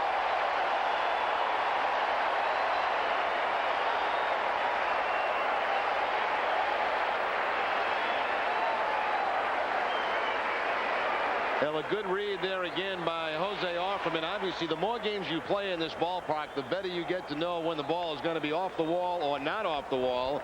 That ball very close to being a home run, and Offerman was off all the way from first base. Good relay by the Rangers, but you see Offerman with the slide and grabs home plate with the hand. Rusty Greer into Clayton. Clayton with a quick release, but not quite in time to get Jose. And finally, the Red Sox putting some points on the board. There have been base runners all over the place all afternoon for Boston, and now they have the 3-1 lead. That was a big chance taken by Wendell Kim with nobody out to wave Offerman around, but it paid off. And Valentin has a double. His 18th, the RBI, his 40th of the year. You can't wave a guy home unless he's played it correctly from first base, and that's exactly what Jose Offerman did. He figured it's either going to be a home run or it's going to be high off the wall, so I'm just going to go. Days like this, it's not that difficult to read because the wind's blowing out toward left field. It's those days where it's blowing toward the bullpen or even in, it becomes much more difficult running the bases, judging whether the ball is going to make the wall or not. 3 runs in here in the 4th. Still nobody out. And the hitter is Brian Daubach. He blooped a single into right to extend his hitting streak to 5 games. last inning. He lined to left in the first. He looked at ball one. For a while, it looked like Jimmy Williams was trying to get both Dahlbach and Jefferson equal number of at-bats, relatively equal, but lately it's been Dahlbach. Yeah, Reggie basically has been an occasional DH and a pinch hitter for the Red Sox. Time called by the second baseman McLemore came sprinting in, and the fans are getting a little restless. There have been more meetings today with Glenn than we've seen in quite some time. He must be a popular guy. Everybody wants to go out there and talk with him. There's Reggie Jefferson, reduced to the role of bench player for the most part of late. Down the first base line, Stevens makes the play unassisted. Valentin to third.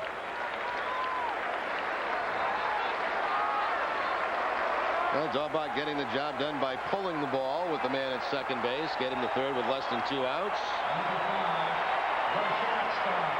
Now it appears the Rangers will bring the infield in with Nomar up there. Garciaparra 2 for 2 today. 2 singles to center. Now hitting .338. That gets him up into the top 10 in the league in hitting.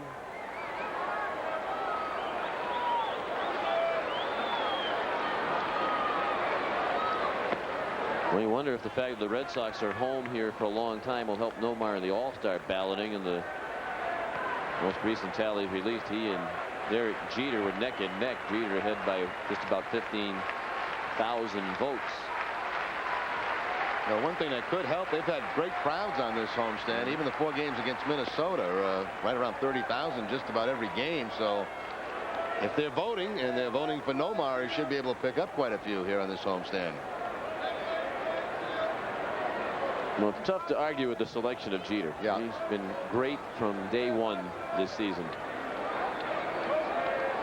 If he, in fact, wins the fan balloting. We just don't need a repeat of what happened a year ago when they left Nomar off the All-Star team because Vizquel was added. And it's hard to argue not having Vizquel on the team for what he's done for Cleveland and the great defense. But if you have an All-Star game without Alex Rodriguez, Jeter, and Garciaparra, something's wrong. Because all 3 are premier players in the league and deserve to be in that showcase. Well, that's right. 3 of the very best players in the league. They all play the same position. 2-2 the count now on Garciaparra. 1 out. Valentin at third. Red Sox lead 3-1 in the 4th. Who told you that Glenn was a fast worker? Ball in the dirt and a good block by Rodriguez. Well, actually, he does work fairly quickly, but he throws a lot of pitches. Yes. And has a lot of base runners.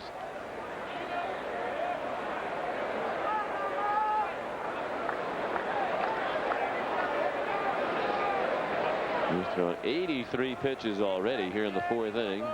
He's had 5 full counts, including this one. 3-2 on Garciaparra with Troy O'Leary to follow. Infield in, outfield around toward left. Another big gap in right center. And Glenn took too much time.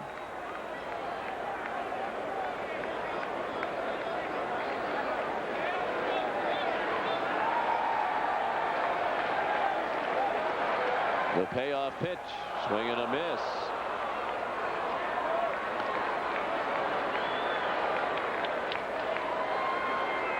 Keeping the ball away from Nomar. I believe the fastball.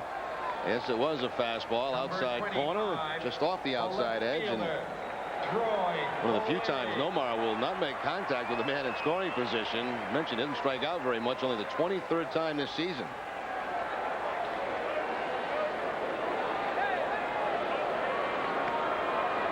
Now Troy O'Leary. Backdoor breaking ball for a strike. Troy's 0 for 1. Walked in the first, reached on a fielder's choice in the 3rd.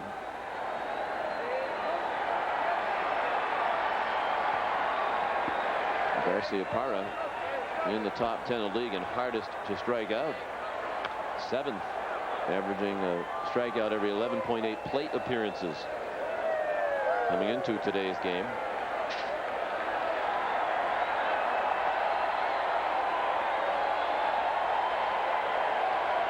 And now Glenn, after the strikeout of Nomar, is ahead of O'Leary 0-2.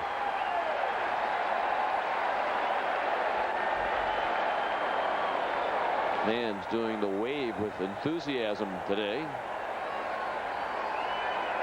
0-2 pitch, little pop-up, shallow center for Roberto Kelly, and that ends the inning. But the Red Sox get 3. The error by Clayton to start the inning really helped the Red Sox cause. The inning included the first major league triple by Trot Nixon. 3-1 Boston after 4.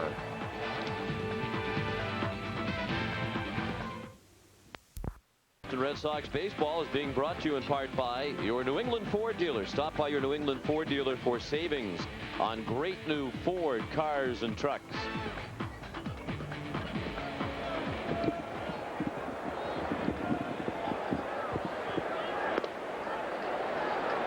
Unusual series in that it continues on to the Monday. The series finale tomorrow night on Nesson. Rick Helling and Brian Rose, the pitching matchup. Then a very short road trip, just 3 games in Baltimore with the Orioles. Tuesday, Wednesday, and Thursday, all on Nesson. We have the entire series next weekend from Fenway. The Red Sox, the White Sox, when Boston returns home. We are next with you 7 o'clock Friday night. Frank Thomas and the White Sox here, and they're still hanging in there. Surprising 1 game above 500, Chicago. And they think now they have the nucleus of a good young team that will carry them successfully into the future. 1 strike to count on Lee Stevens. The number 7 hitter begins the 5th inning against Pedro Martinez. And Stevens is quickly in the hole 0-2. He singled to left and was stranded in the 2nd.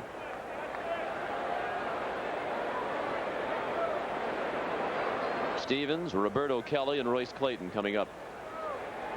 Martinez has had at least 1 strikeout in every inning. He's fanned 6. And they got the word to those K posters out there in the back of the bleachers, because they do have 6 Ks up there now. I probably looked around the park, saw all the other places where they're posting Ks. And they can put a 7th up there. There it is. Number 7 for Martinez.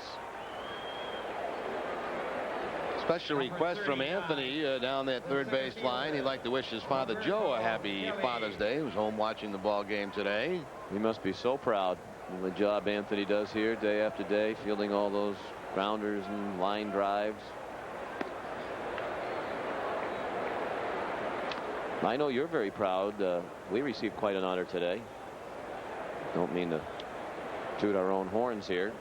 Roberto Kelly up for the first time, but we found out today we've been selected for induction into the Mike's Garage Wall of Fame. A gentleman named Mike in Scarborough, Maine, takes pictures of people and gets them to sign them and puts them up in his garage. And he wrote us a letter today telling us that we've made the Wall of Fame with his garage in Scarborough, Maine. We're up there with Tiger Woods, Drew Bledsoe, Dan Jansen, one of our favorite people, Dick McPherson, the former Patriot coach.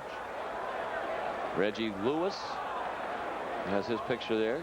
Bart Connor, Steve Grogan. Uh-oh.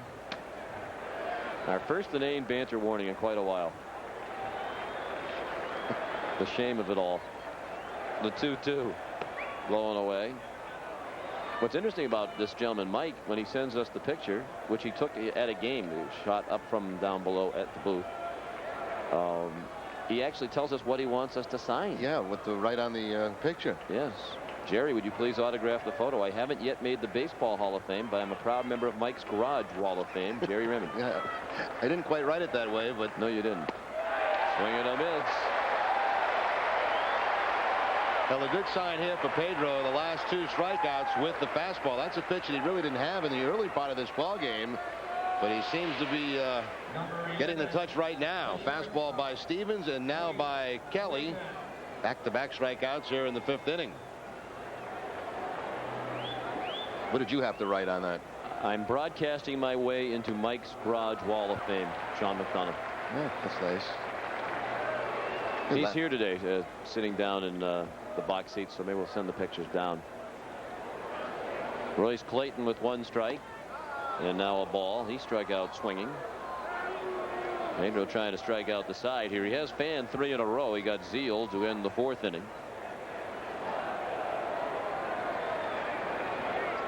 The 1-1 pitch. Hit on the ground, left side, under the glove of Garcia Parra, a base hit.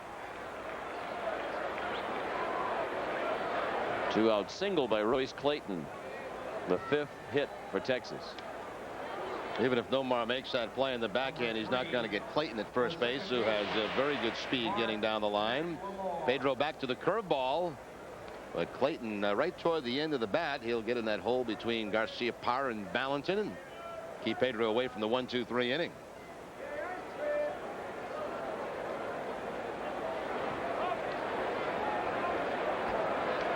Mark McLemore, the leadoff man. He singled to right in the first, was quickly erased when Rodriguez behind him hit in a double play, and he grounded out to the first baseman Stanley with Martinez covering.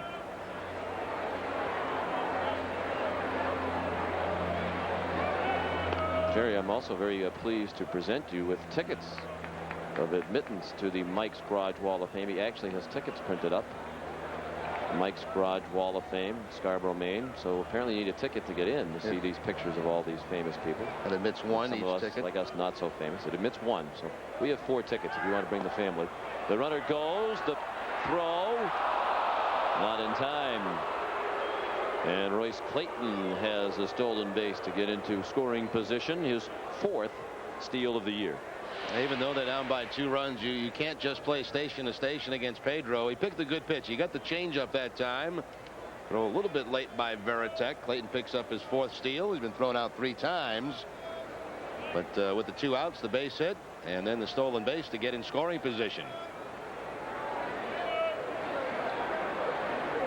1-0 pitch, a strike. If you don't mind, Troy Henderson, our fine intern from Virginia Tech University, has his dad Sheldon up from their home in Virginia, and you know they're seeing some sights, spending Father's Day together. I'm going to give them the tickets. Well, that'd be nice. To the Mike's Garage Wall of Fame. We could hopefully maybe Maine. Get some more of those. Yeah, we better. We signed the picture for the guy.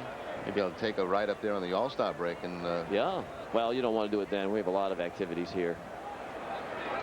We're in danger of ejection now with our 3rd inning Panther warning. Line to right.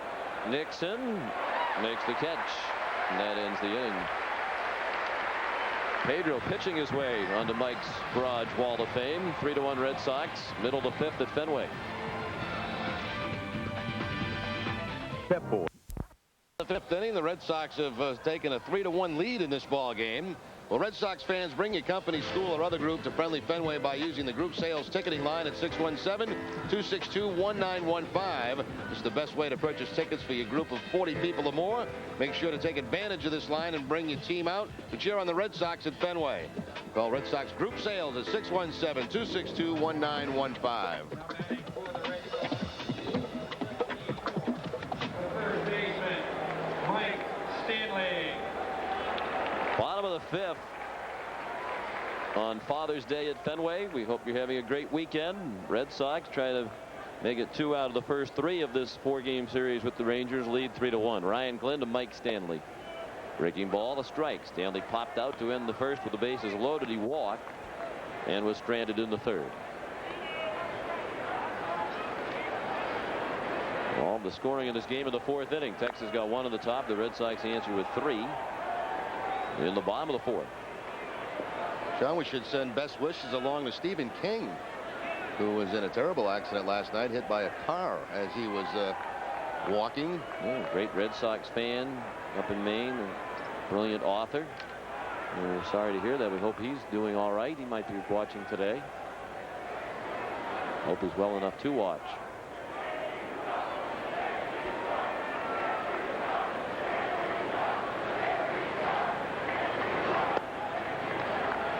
A ball low and away.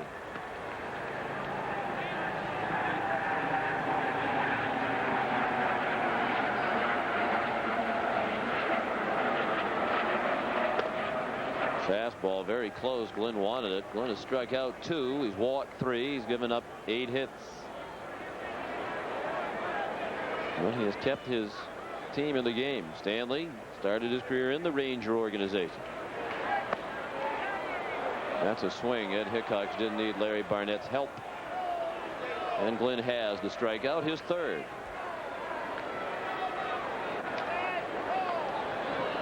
Number 47, the catcher. Almost like the little banter here between Stanley and Barnett. Barnett has a way of getting on the nerves of players, and Stanley was asking the home plate umpire to ask for help. He did not do that, and then apparently Barnett said something to Stanley, so Stanley said, "What are you looking at me for?" Well, I think Barnett's question to Stanley is, "What do you want me to do? The home plate umpire already called you out. You didn't need my help. You didn't appeal down to me." Stanley was looking at Barnett. It wasn't a very pleasant exchange. Jason Varitek, the batter. He walked in the 2nd, then he hit the fly ball to left. In the 3rd, was caught by Greer, and Greer threw the plate to throw out Brian Daubach, trying to tag up and score on a shallow fly in left. Double play that ended the 3rd inning. And on the feet of Varitek, it skipped past Rodriguez. 95 pitches now for Glenn.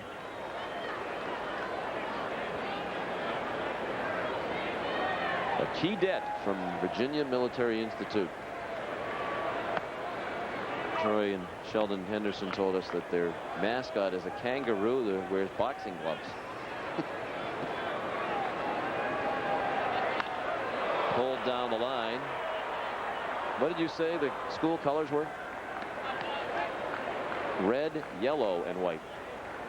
PMI. Speaking of mascots, don't you have Wally the Green Monster's book? Yeah, I do. I'm going to have him autograph it when I see him. We're having dinner later. But they gave out the legend of Wally the Green Monster to the first 15,000 fans, 12 and under. And if we've seemed distracted today during the game, it's in part because we've been reading this incredible tale. Here it is. Wally, very nice book. That's the back. Nice picture of Wally on the front. Just the beginning gives you kind of the feel. A friendly monster named Wally once made his cozy home in a section of Boston called the Fenway. Fly ball to center. Roberto Kelly to catch. But knowing that some people were scared of monsters, he would rarely venture out from his front door. Turn the page. Number 2, the center fielder. Looking out his window one wintry morning, Wally saw workers building a big, beautiful baseball park right in his neighborhood. You may see that again soon. They'll have 2 homes because they're going to leave part of the wall. So he'll be able to stay here at the old Fenway and also have a new condo inside the wall. Yeah. Oh, is he going to have a condo? No, they're going to have like a limousine that's going to take him back and forth between. I wondered about that. You know, we couldn't leave Wally behind. It would be called Fenway Park. Soon his hometown team, the Boston Red Sox, would move in there to play. Baseball was his favorite game, and all winter Wally dreamed about the coming spring, saying, "Gee, I must find a way to go see my Red Sox play ball." It only gets better from there. But you get a taste of what it's like. I didn't realize Wally was so old. And he was in the neighborhood in 1912 when they were building the park. Well, he was happy to get out of there a few years ago. He'd been in there a long time. Yeah, it was 1997 he finally got out of the wall.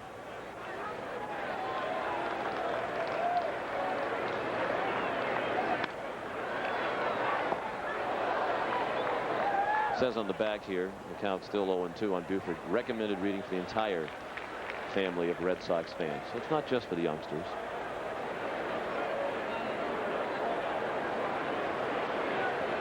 Buford has struck out. He reached on that Clayton error that opened the door for the 3 runs last inning. He strikes out again. And Glenn has a 1-2-3 inning, his first. After 5, 3-1 for Red Sox.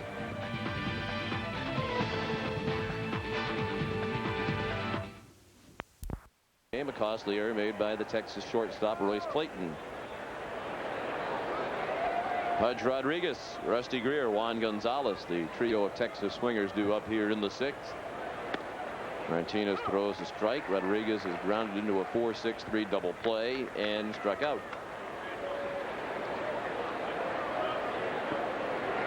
He's the leading vote getter in the American League among catchers.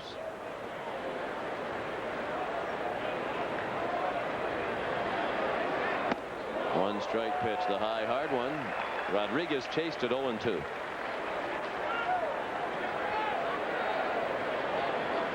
Almost like Pedro has found more of a comfort level here in the middle innings than he had earlier in the ball game today. Rodriguez chasing a very high fastball that time.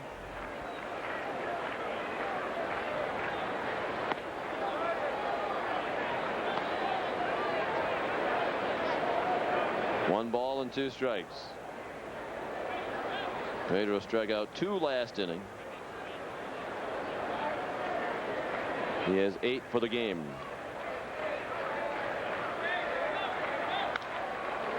Little fly ball to center. One out. Let's pause for station identification. You're watching Red Sox baseball on the JCS New England Television Network.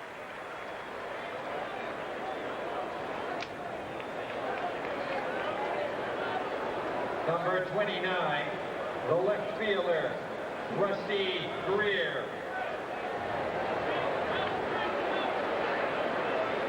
Sean McDonough, Jerry Remy at Fenway Park. Looks to be a sellout crowd on hand on Father's Day to watch the Red Sox and the Rangers. An absolutely perfect afternoon for baseball. Rusty Greer trying to bloop one into right center, and he did. Nixon gets it back in. Greer is 2 for 3, a double, and now a single. And as the weather at friendly Fenway heats up, so are the Red Sox. The Sox are fighting hard for the lead in the American League East with the midseason fast approaching. Get your tickets to see the Sox battle baseball's best at the Red Sox ticket office by calling 617-482-4SOX for 24-hour touchstone ticketing.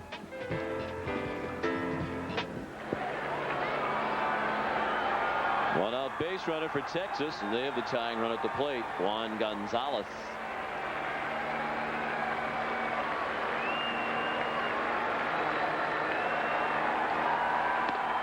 Something's going on to the bleachers. Fans on their feet out there. Big round of applause.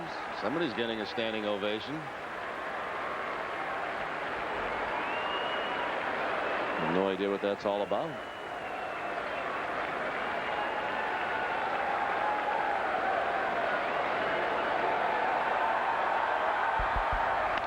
Gonzalez drives one to center, but Buford is there. 2 outs. Greer back to first in the 6th inning. 3-1 Red Sox. I wonder if there was an engagement, or yeah, it looks like it. They're looking at the ring. He's accepting the congratulations. Number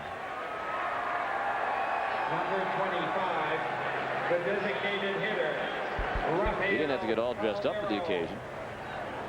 Boy, that's quite a response. The whole bleachers were standing up and applauding that proposal. I guess she said yes. Yeah, looks that way. Well, good luck. Yeah.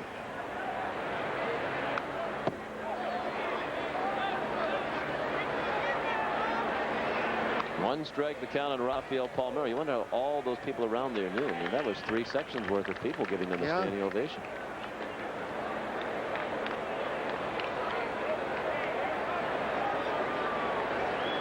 Palmeiro is singled, had a sacrifice fly. So I thought the word had spread out there that you had been inducted into the Mike's Garage Wall of Fame.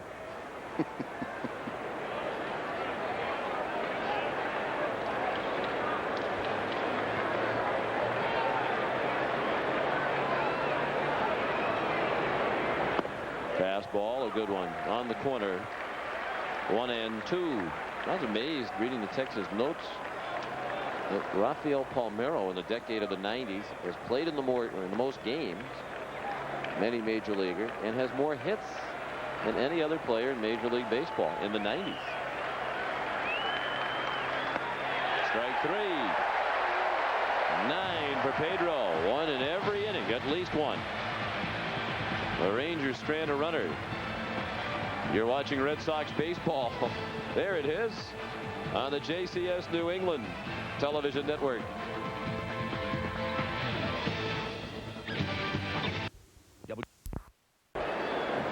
3-1. The Red Sox have the lead. And they'll be facing a new pitcher here in the bottom of the 6th after 5 innings from the starter Ryan Glynn. Here's left-hander Matt Venafro. Mike Venafro, pardon me. His 24th appearance overall for Venafro, a record of 2-0. Second appearance of this series. Pitched a third of an inning in game 1 of this series against the Red Sox. He was mad. He changed his name on the way in from the bullpen. Just got a memo. You got a little they call it flight. I can't think of the word. Flying in from Oklahoma yesterday. Yeah. Or Nebraska. What happened? Wherever you were. Obviously there was turbulence or something on the plane. I have no explanation for it. Jet lag. That's what it is. Jet lag. It could be that. Trot Nixon, the batter, 0-2 the count. Nixon sorry to see Glynn depart. He was 2 for 2 against him. A single and an RBI triple, his first major league triple. He scored after tripling. And Venafro, Mike or Matt, would be tough to hit against if you're left-handed. With that delivery.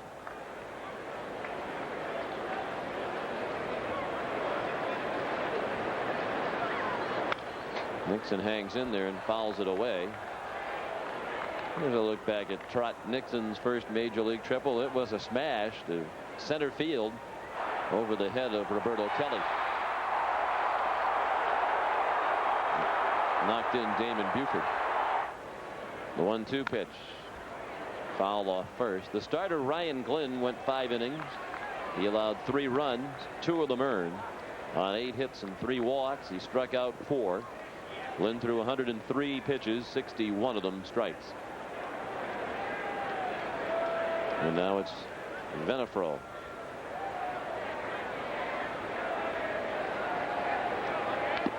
Foul tip, ouch.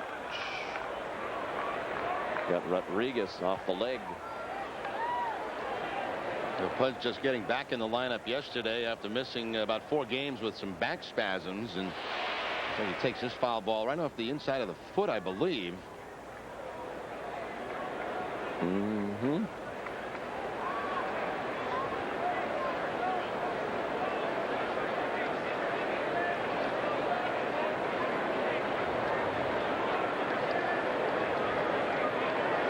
The truck thinks that hit him in the knee. For Pudge's sake, I hope they're right.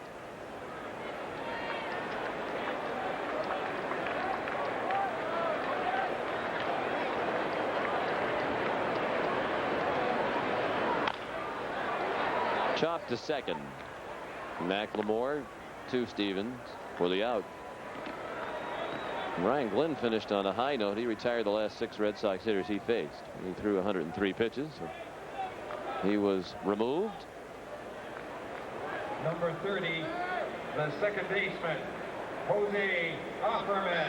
The batter will be Jose Offerman. First, the scoreboard. Kansas City on a Joe Randa homer leads that pitcher's duel between Suppan and Wells. Oakland now leads 5-1 in Detroit. Anaheim 3. The Yankees 1. Bernie Williams has homered. Baltimore leads 5-1 in Chicago in the 3rd. Tampa Bay and Minnesota tied at 1. Seattle and Cleveland tonight. Rodriguez against Wright. Well, our pal Tom Grieve will be happy. Ben Grieve, his son, hit a home run. Tom Grieve, former major league player, Western Mass native, longtime general manager of the Rangers, now one of their television announcers working the game today. Young Ben has started to pick it up after a very, very bad start. Sophomore slump after being the rookie of the year. Yeah, he was really having a tough time, especially when we had a chance to see him play earlier in the season. Venafro throws and Offerman misses, and it's 1-2. Looking at Baltimore, they are getting very close to jumping over Toronto to move into 3rd place in the American League East. As the Red Sox will play the Orioles for 3 games this week coming up, Tuesday, Wednesday, and Thursday. It looks like Baltimore's going to try to do what they did last year, except they're starting their rally a little earlier. Last year was right after the All-Star break when they swept the first 4 games of the post-All-Star break stretch of the season from the Red Sox in Baltimore. That started their comeback, try to get into playoff contention. They've won 9 out of 10, the Orioles.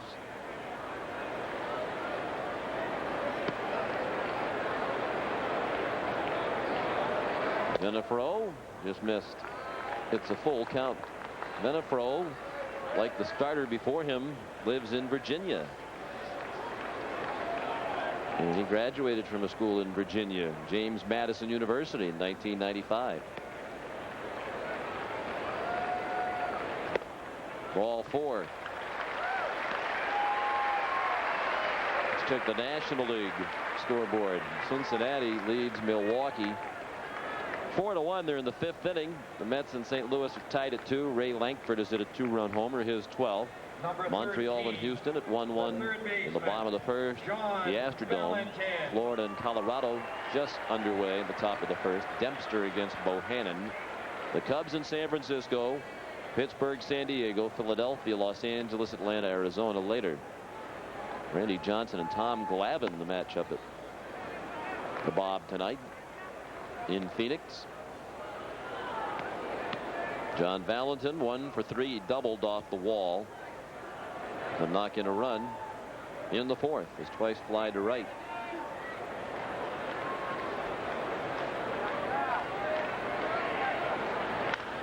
Pulled behind Wendell Kim.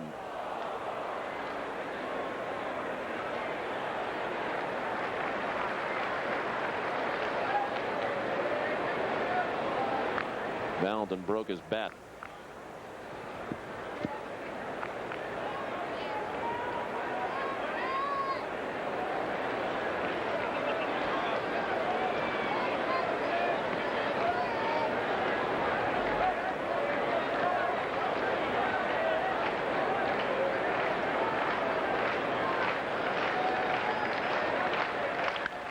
One pitch popped up and heading behind the Red Sox dugout.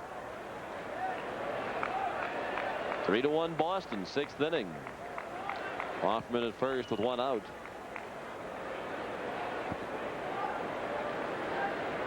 One and 2 on Valentin. Brian Daubach to follow against Mike Venafro, 25 years old. Born in Tacoma Park, Maryland, as we mentioned, now lives in Chantilly, Virginia. It's a good thing we have the Hendersons here today with all these references to Virginia. Where is Chantilly, Virginia? Do we know? Northern Virginia?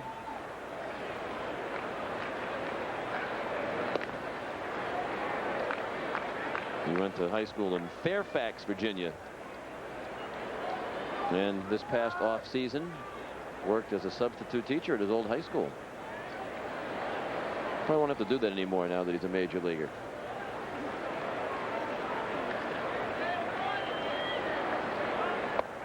Down and in. He must be a pretty sharp guy. James Madison University, a fine school. And Venafro earned a degree in social sciences and economics.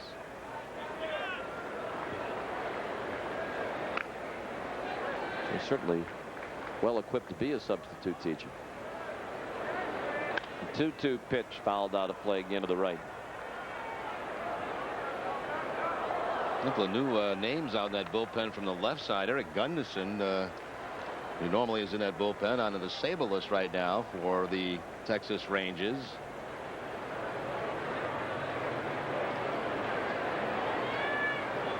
You mentioned earlier this Texas bullpen is on a roll. Collectively, the bullpen for Texas has won 14 straight decisions, the longest relief winning streak in team history.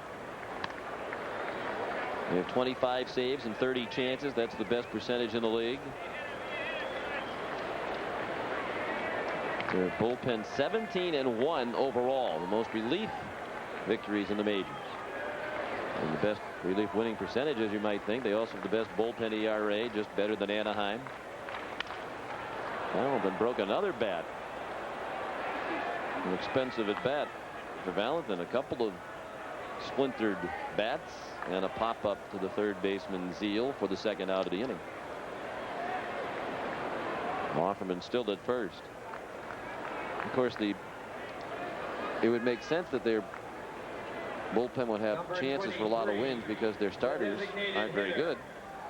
So a lot of times the bullpen gets in there early in the game. They're in there for a while, and they have the kind of lineup that if the bullpen can pitch well, Texas can come back and win some games. They have 20 come from behind wins this season.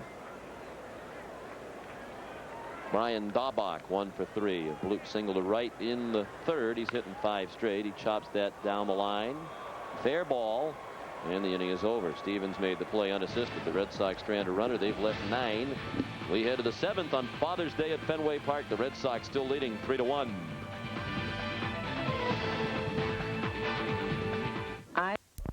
Boston Red Sox baseball is brought to you in part by Genuine Chevrolet. The cars more Americans trust.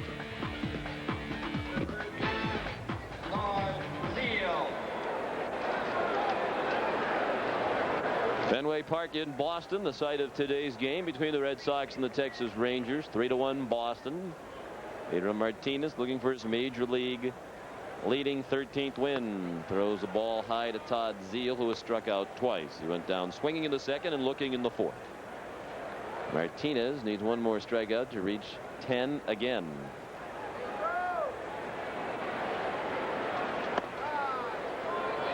For those of you doing the math, he has 9.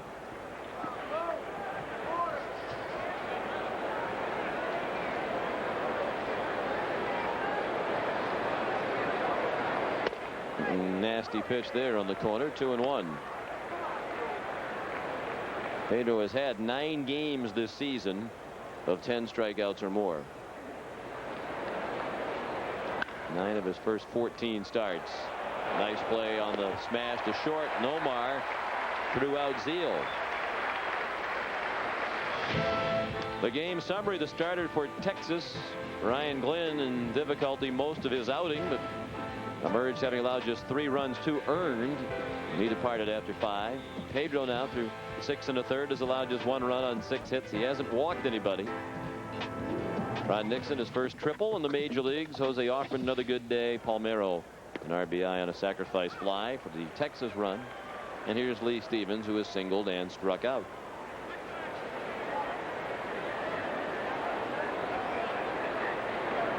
Really fumbled by Roberto Kelly. Close but a ball. 1-1.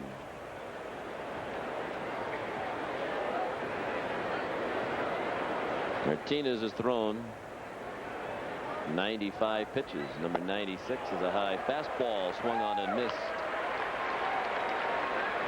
Trying to get quite a few of these Texas hitters to chase that high fastball that's up and out of the strike zone.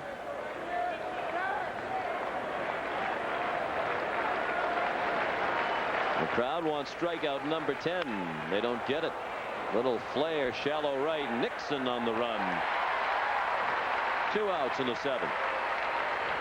Looked like a little cut fastball that time for Martinez that got in on Stevens. Kind of jammed him, and pretty good read out there by Nixon. A lot of time you see that big swing, he'll completely freeze you in the outfield. And Nixon got a good jump on the ball and able to make the catch for the 2nd out of the inning.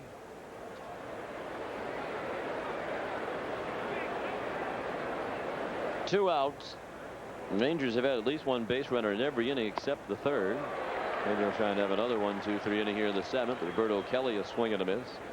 He has been to the plate once, and he struck out in the 5th.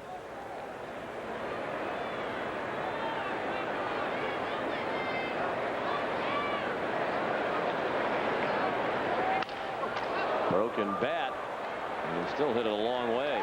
Almost to the warning track and left where O'Leary caught it. A 1, 2, 3 inning for Martinez. 7th inning stretch at Fenway. 3-1 Red Sox. Stretch at Fenway, and it's the Red Sox that have the 3-1 lead. Remind you, this copyrighted telecast presented by authority of the Boston Red Sox and may not be reproduced or retransmitted in any form. The accounts and description of this game may not be disseminated without the express written consent of the Boston Red Sox. Aw, isn't that cute? That's when they are cute.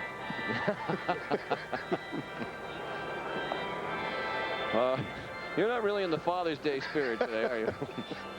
When you said earlier today the best Father's Day present would you would be going home and find all of your kids were out of the house. Bah humbug. Here's Tim Crabtree, probably a name given the conversation we just had.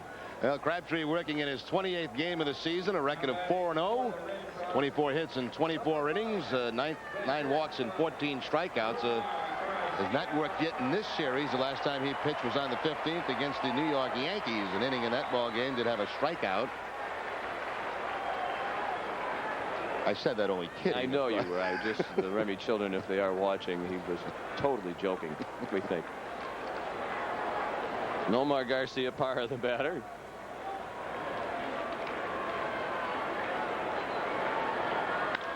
Oh, that hit Crabtree on the leg, goes right to Royce Clayton. Can he get up and throw him out? No. That hit Crabtree off the leg, went to Clayton and made a diving stop. And by the time he got up, Nomar is always running hard, beat it out for his 3rd hit of the afternoon. 6 hits now in the last 2 days for Garcia-Parra. When you're hot, you get this type of base hit. If you're in a slump, they probably throw you out at first base by a half a step. Right off the heel, it looked like, of Crabtree. A nice play by Clayton. Quick release to first base, but as you mentioned, Sean, Nomar hustling all the way down that line will earn himself a base hit because of the good hustle. The Red Sox have the lead man on for the 5th time in 7 innings. 9 hits for Boston. Crabtree missed up and away. 1-0 with Troy O'Leary, who has walked, reached on a fielder's choice and flied to center. 0 for 2, now hitting .295. Mike Stanley on deck. Mike Venefro pitched 1 inning of relief for Texas without allowing a hit or a run. He walked 1.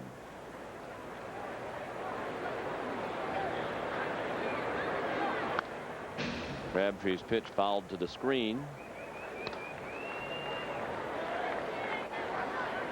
Crabtree's a big guy, 6'4", 220. Michigan native. They have a pretty smart pitching staff. A lot of college guys.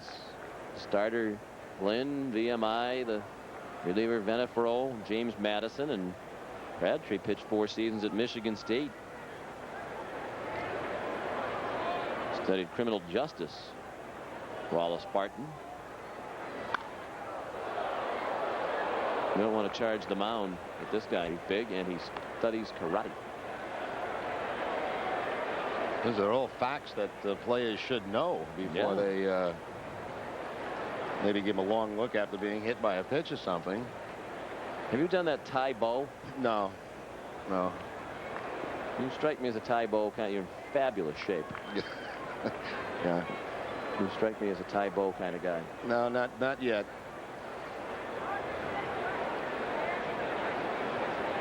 I guess that guy's a local guy from around here, right? A fraud too. From That's right. Yeah.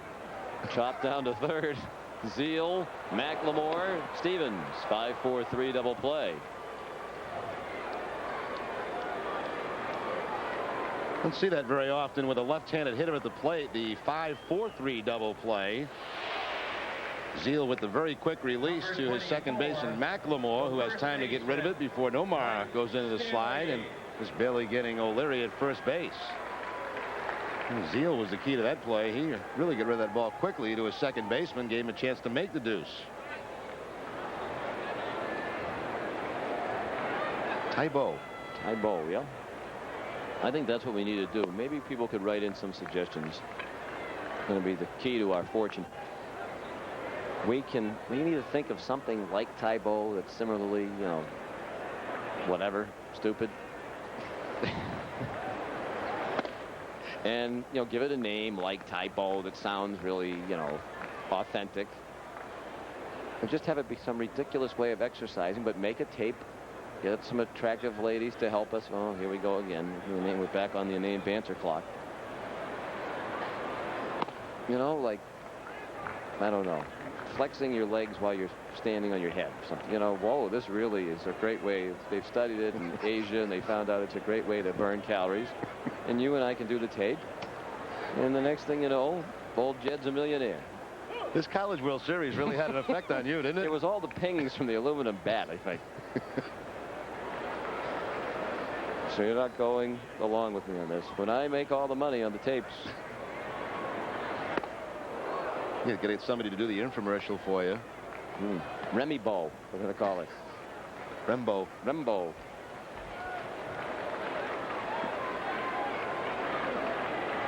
3-2 pitch. Sent back to the screen.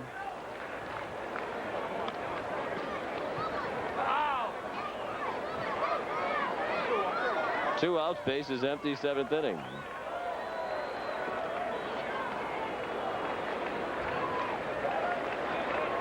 Crabtree's pitch. He struck him out. And that ends the inning. After 7, the Red Sox 3 and the Rangers 1.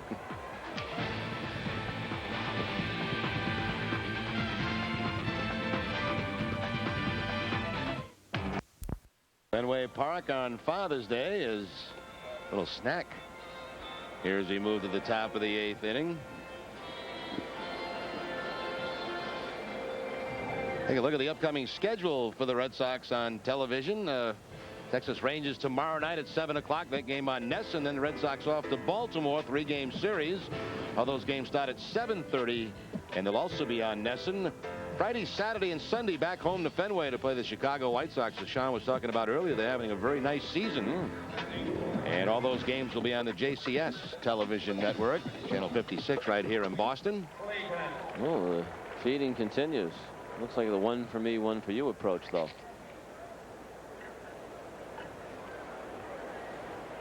Oh, stiff arm. Royce Clayton. He has struck out and singled to left. He stole second after singling in the 5th and then was stranded. Martinez has retired 5 Ranger hitters in a row. He's at an even 100 pitches. Number 101 moves Clayton off the plate. Last inning, the first inning, that Pedro did not have a strikeout in this game. 2 fly ball outs and a ground out.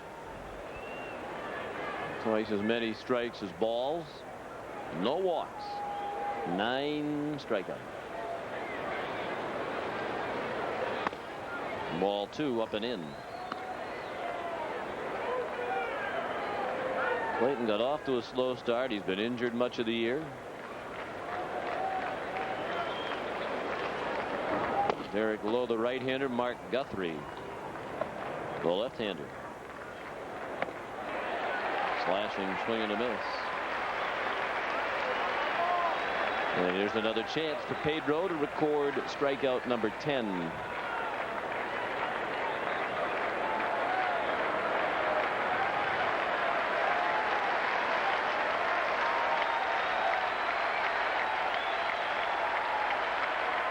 The 2-2 pitch.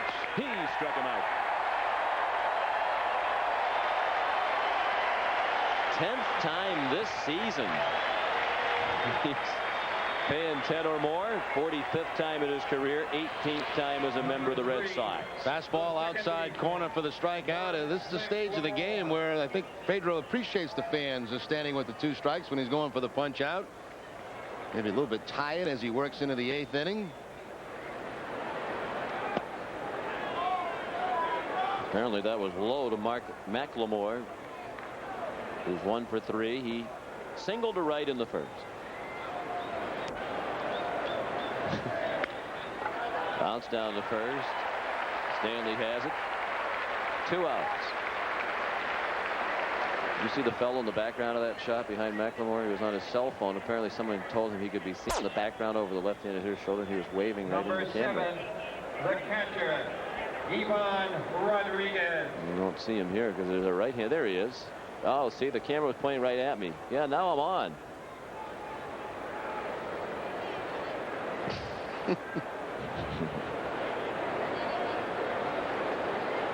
How do I look? Yeah, the other guy in front of him now. He sees his chance for stardom. I like the guy in front of him, though, because he wanted no part of this TV now. Look at him. He's ham sitting behind me.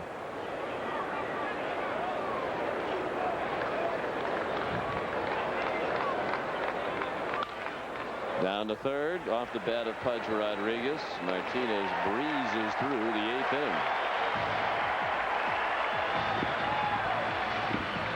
We go to the bottom of the 8th. Boston 3, Texas 1. You're watching Red Sox baseball on the JCS New England Television Network. To pad that lead with an eye toward the 9th as they come to bat in the bottom of the 8th. On the scoreboard, Toronto came from behind to beat Kansas City. Willie Green hit a pinch hit home run, his 3rd of the year.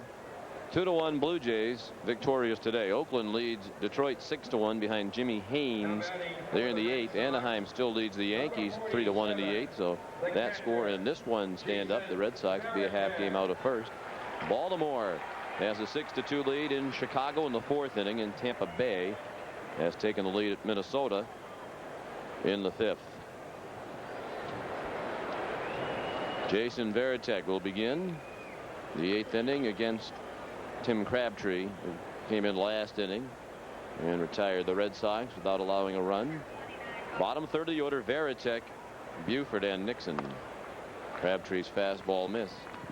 Jason 0 for 2 with a walk today.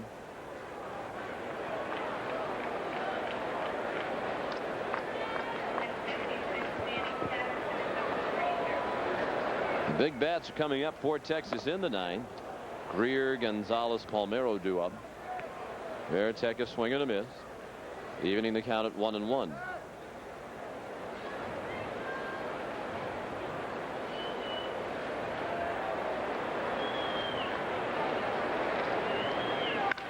Well hit ball heading for the gap.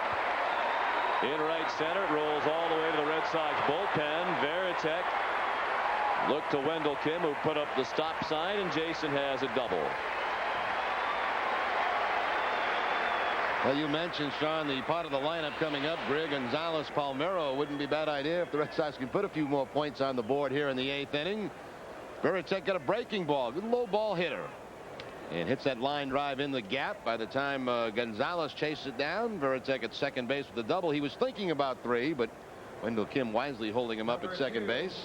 The center fielder, Damon Buford.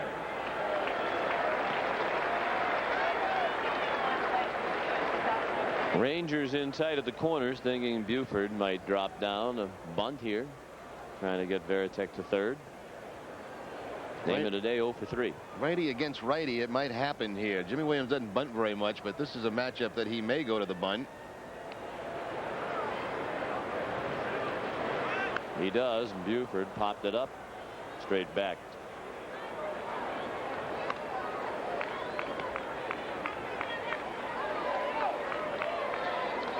Lefty in, righty in the bullpen, the left-hander Mike Munoz, and the right-hander Danny Patterson.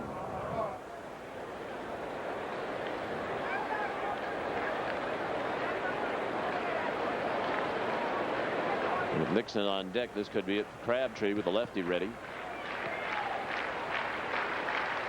They creep in at the corners. No sign of a bunt this time. Crabtree almost threw it past Rodriguez. 1-1.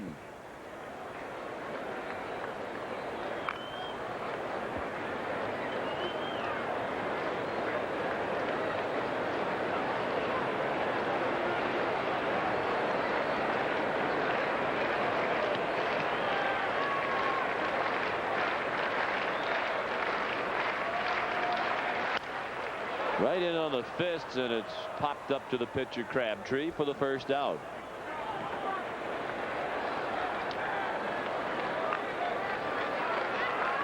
Had a few broken bats here in the last few innings. That fastball really back in the hands of Buford, and he'll just crack the rest of the bat.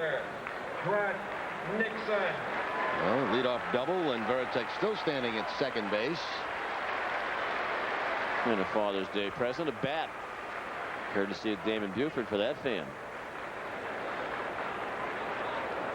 Now Trot Nixon 2 for 3 today. His first major league triple. It knocked in a run in the 4th. He singled to right in the 2nd, grounded out against the lefty Venafro. In the 6th, they stick with the right-hander Crabtree, and he throws a ball down and away. Boston 3 runs on 10 hits. No errors for Texas. 1 run, 6 hits, and 1 error. Varitek at second. 1 out. 8th inning. Jose Offerman on deck. Swing and a miss. Ball drifting away from Nixon. And Crabtree has great movement on his fastball. You could see it there. The fastball, a heavy ball moving down and away.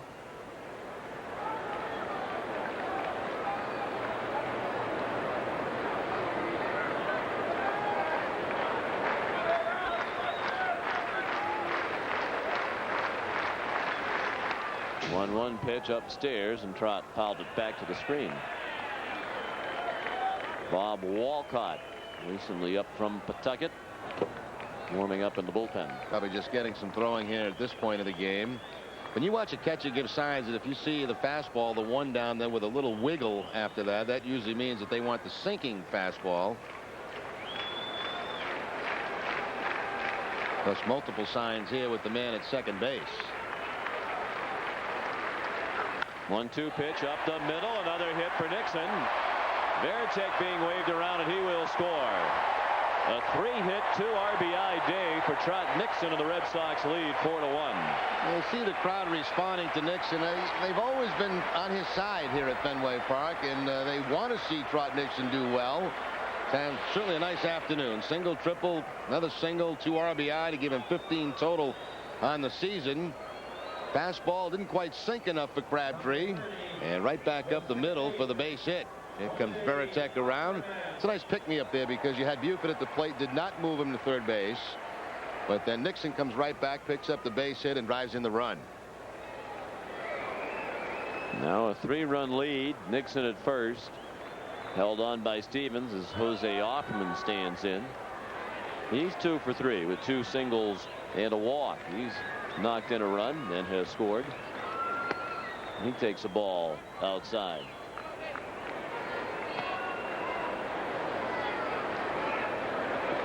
Jose up there. Todd Zeile, the third baseman, is in on the edge of the grass. The outfield around toward left. Another big gap in right center. And a big hole on the right with Stevens holding Nixon. McLemore favoring the bag. That double play depth. The changeup that time from Crabtree really kind of gave that pitch away as his delivery really slowed up to throw the off-speed pitch.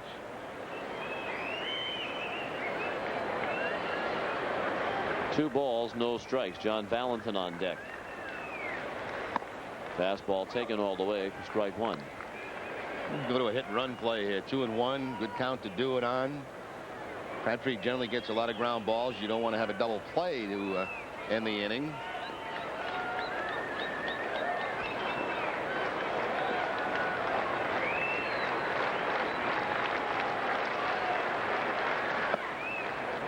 So we're talking about again, that delivery on the off-speed pitch really does give it away. And the pitch wasn't close. 3 balls and 1 strike.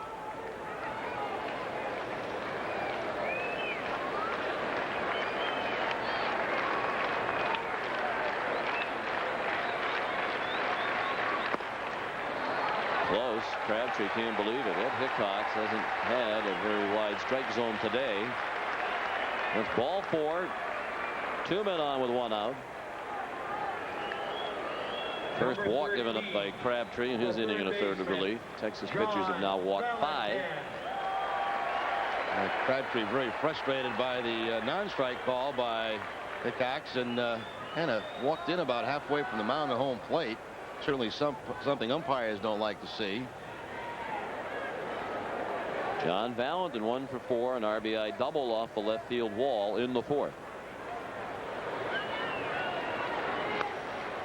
Foul back, strike 1. The attendance here today, 31,501. And we've seen many families out here with Dad on Father's Day. 31,501 the attendance on a delightful Sunday afternoon.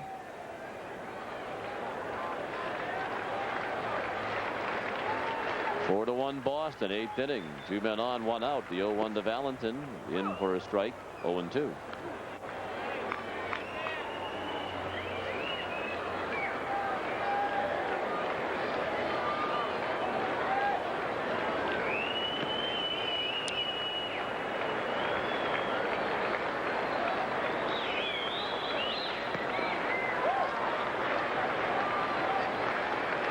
No 2 pitch. Popped out of play to the right.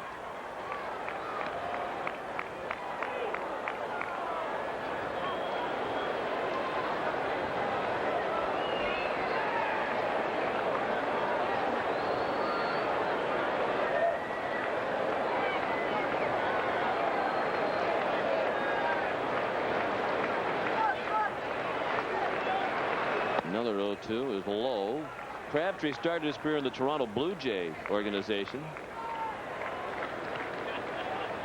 Second round draft choice back at 92. Made it to majors for the first time in 95. Spent all of 96 with the Jays, pitching in relief, and then was traded prior to last season to Texas for catcher Kevin Brown. Checked swinging a ball low.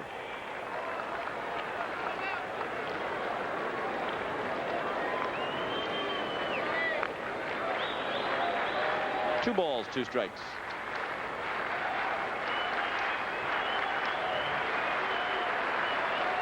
Brian Daubach on deck. The 2-2 pitch. Another check swing. Ball down and in. Good movement, but they are not strikes from Crabtree. And now with the full count, one out, runners likely to be on the move. Good base runners out there. Nixon at second and Offerman at first.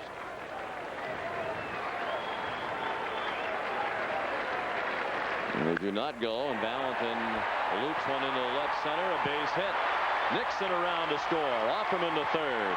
Valentin has his second hit and second RBI of the ball game, and it's 5-1.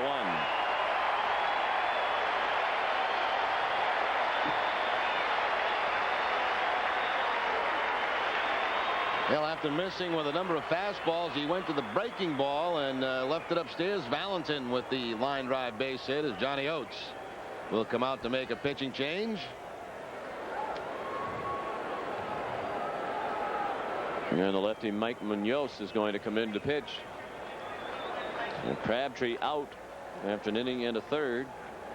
Thus far responsible for 2 runs. Also responsible for the 2 runners on base at the moment. In the 8th inning, the Red Sox lead expanding at Fenway Park.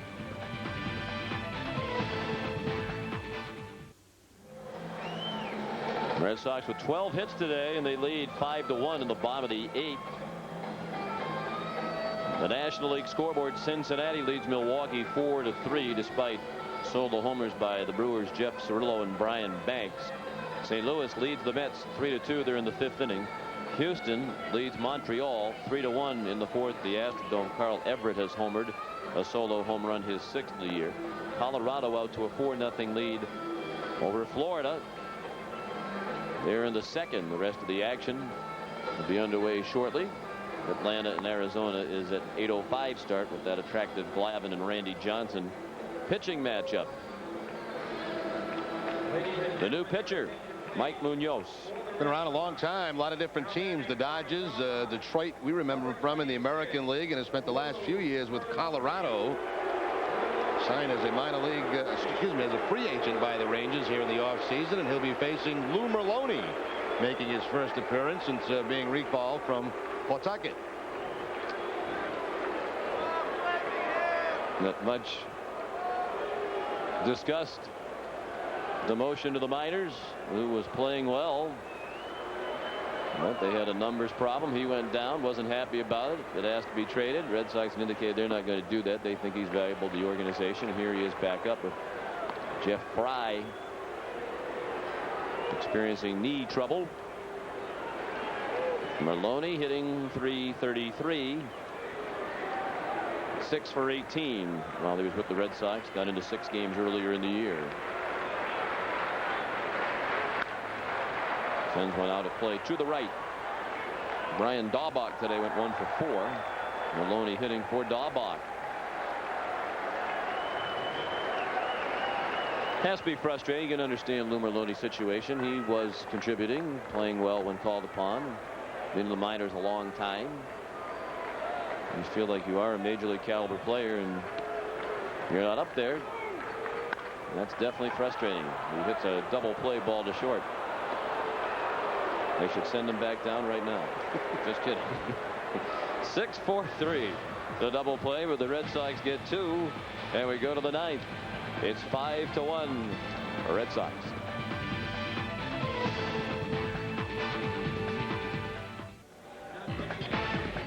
Boston Red Sox baseball has been brought to you in part by Southwest Airlines. With fares so low, you have the freedom to go places and do things you never thought possible. Fly Southwest Airlines. And by Genuine Chevrolet, the cars more Americans trust.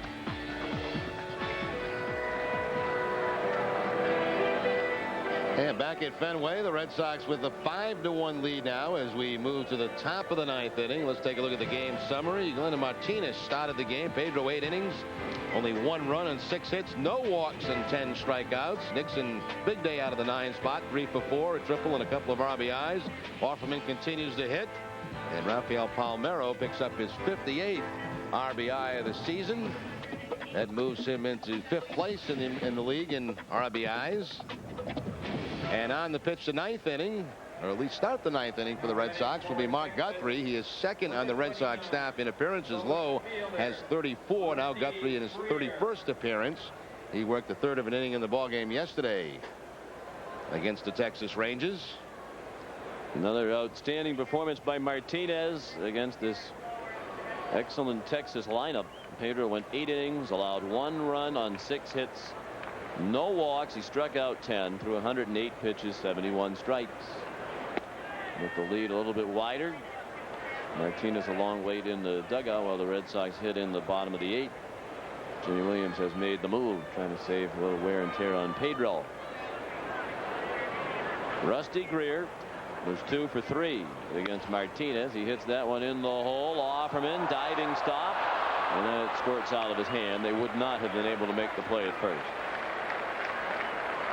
3 hits for Greer. He has 3 of their 7 base hits. Now, Greer was really struggling before coming to Fenway. He always hits well against the Red Sox, especially here at Fenway Park, and he's had a big series. Nice effort here by Offerman, but can't get the handle. He would have had to feed Guthrie, who was over covering first base. And it's going to be 1 hitter and out for Guthrie as Jimmy Williams coming out of the Red Sox dugout.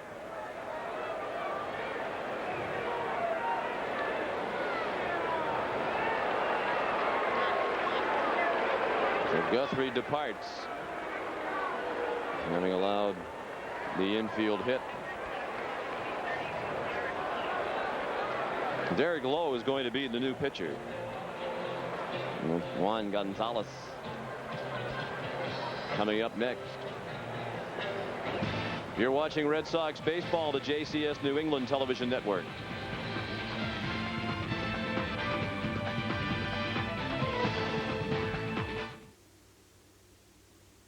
To 1. Detroit coming back against Oakland. They're now in the 9th inning. It was 6-1 in favor of the Athletics. Anaheim 3, the Yankees 1. They're in the 9th.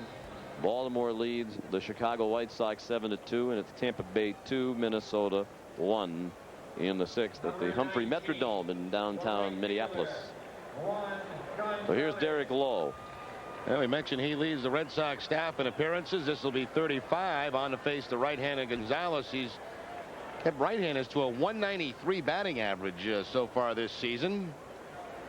I think it got the first batter in this inning. They would have left him in to face Gonzalez. Then you had Palmeiro on deck, but giving up the base hit, they'll make the switch now to the right-hander. First pitch from Lowe, a strike to Gonzalez, who's 0 for 3 today, so his struggles continue. It's 5 for his last 32. He hits it to second. Can they turn 2? That's 1, and that's in the dugout. Garcia Park kicking at the dirt after he threw that one away. They get Greer at second for the first out of the inning. Gonzalez safe on the fielder's choice and takes second on the error by Garcia Parra. Ball hit hard enough to be a double play, but you see the middle infield a little bit deeper with Gonzalez at the plate, and then the errant throw by Nomar. I think that throw from Offerman may be a little bit more to the left than Garcia Parra would like. He kind of had to reach back toward the outfield, and sometimes when you do that, that throws off the footwork and timing to first base. 7th error of the season for Nomar. First error of the ball game for the Red Sox. Each team has made an error now. 1 out. Rafael Palmeiro, the batter. He takes a ball outside. Palmeiro single to center in the 2nd at a sacrifice fly to knock in the only Texas run. That was back in the 4th inning. And he was called out on strikes in the 6th. Outside again. 2-0. And Todd Zeile on deck.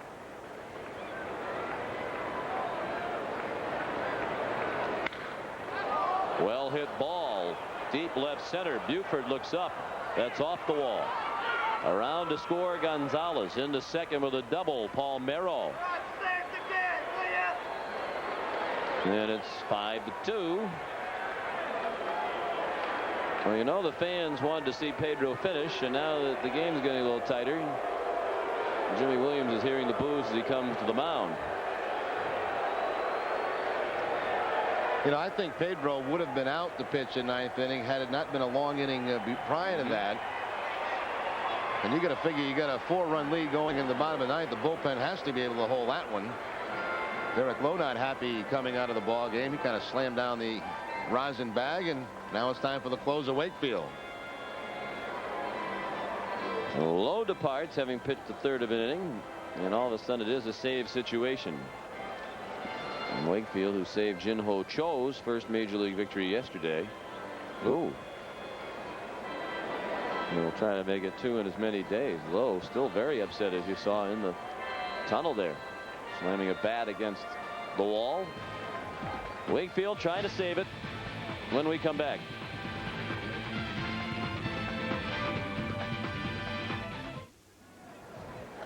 Back at Fenway, where the Red Sox lead 5-2. Now a save situation, and Tim Wakefield is in, and as usual he's ready to go to work very quickly.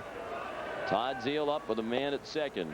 Zeile takes a strike that he did not like and takes a stroll. He struck out twice against Martinez and grounded to short. He can reach. They'll get the tying run to the plate.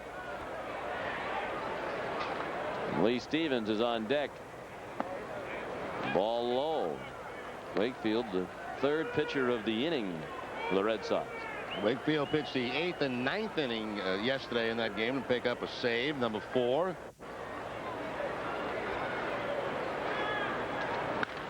Hit on the ground. Valentin looks the runner back and throws out Zeile. Now the Red Sox are 1 out away from victory.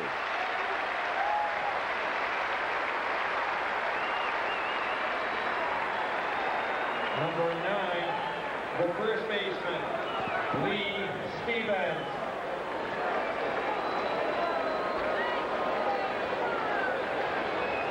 Lee Stevens, the hitter, trying to keep the Rangers alive. Roberto Kelly on deck.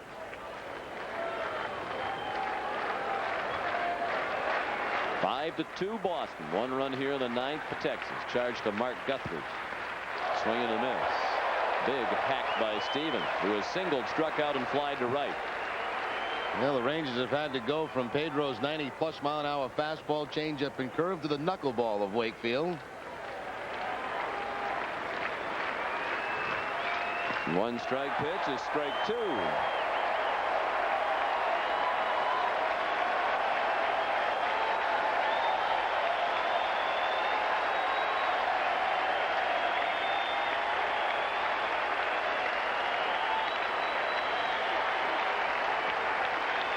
The 0-2 pitch. Knuckleball that floated up and in.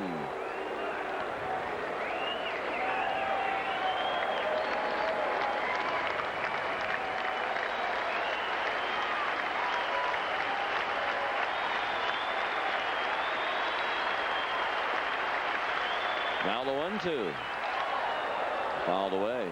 Varitek didn't know where it was, but he had no play. It was well back into the seats on the third base side.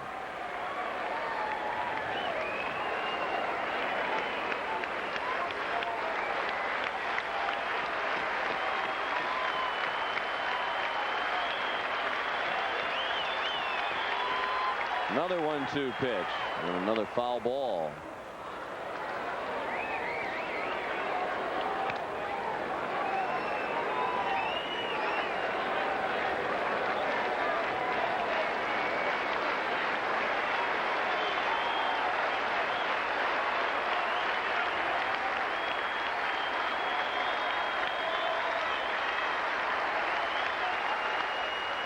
Yet another foul ball.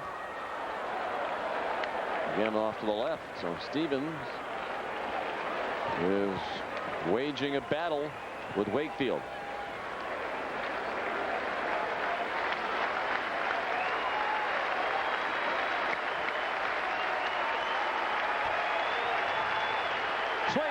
He struck him out, and the Red Sox win.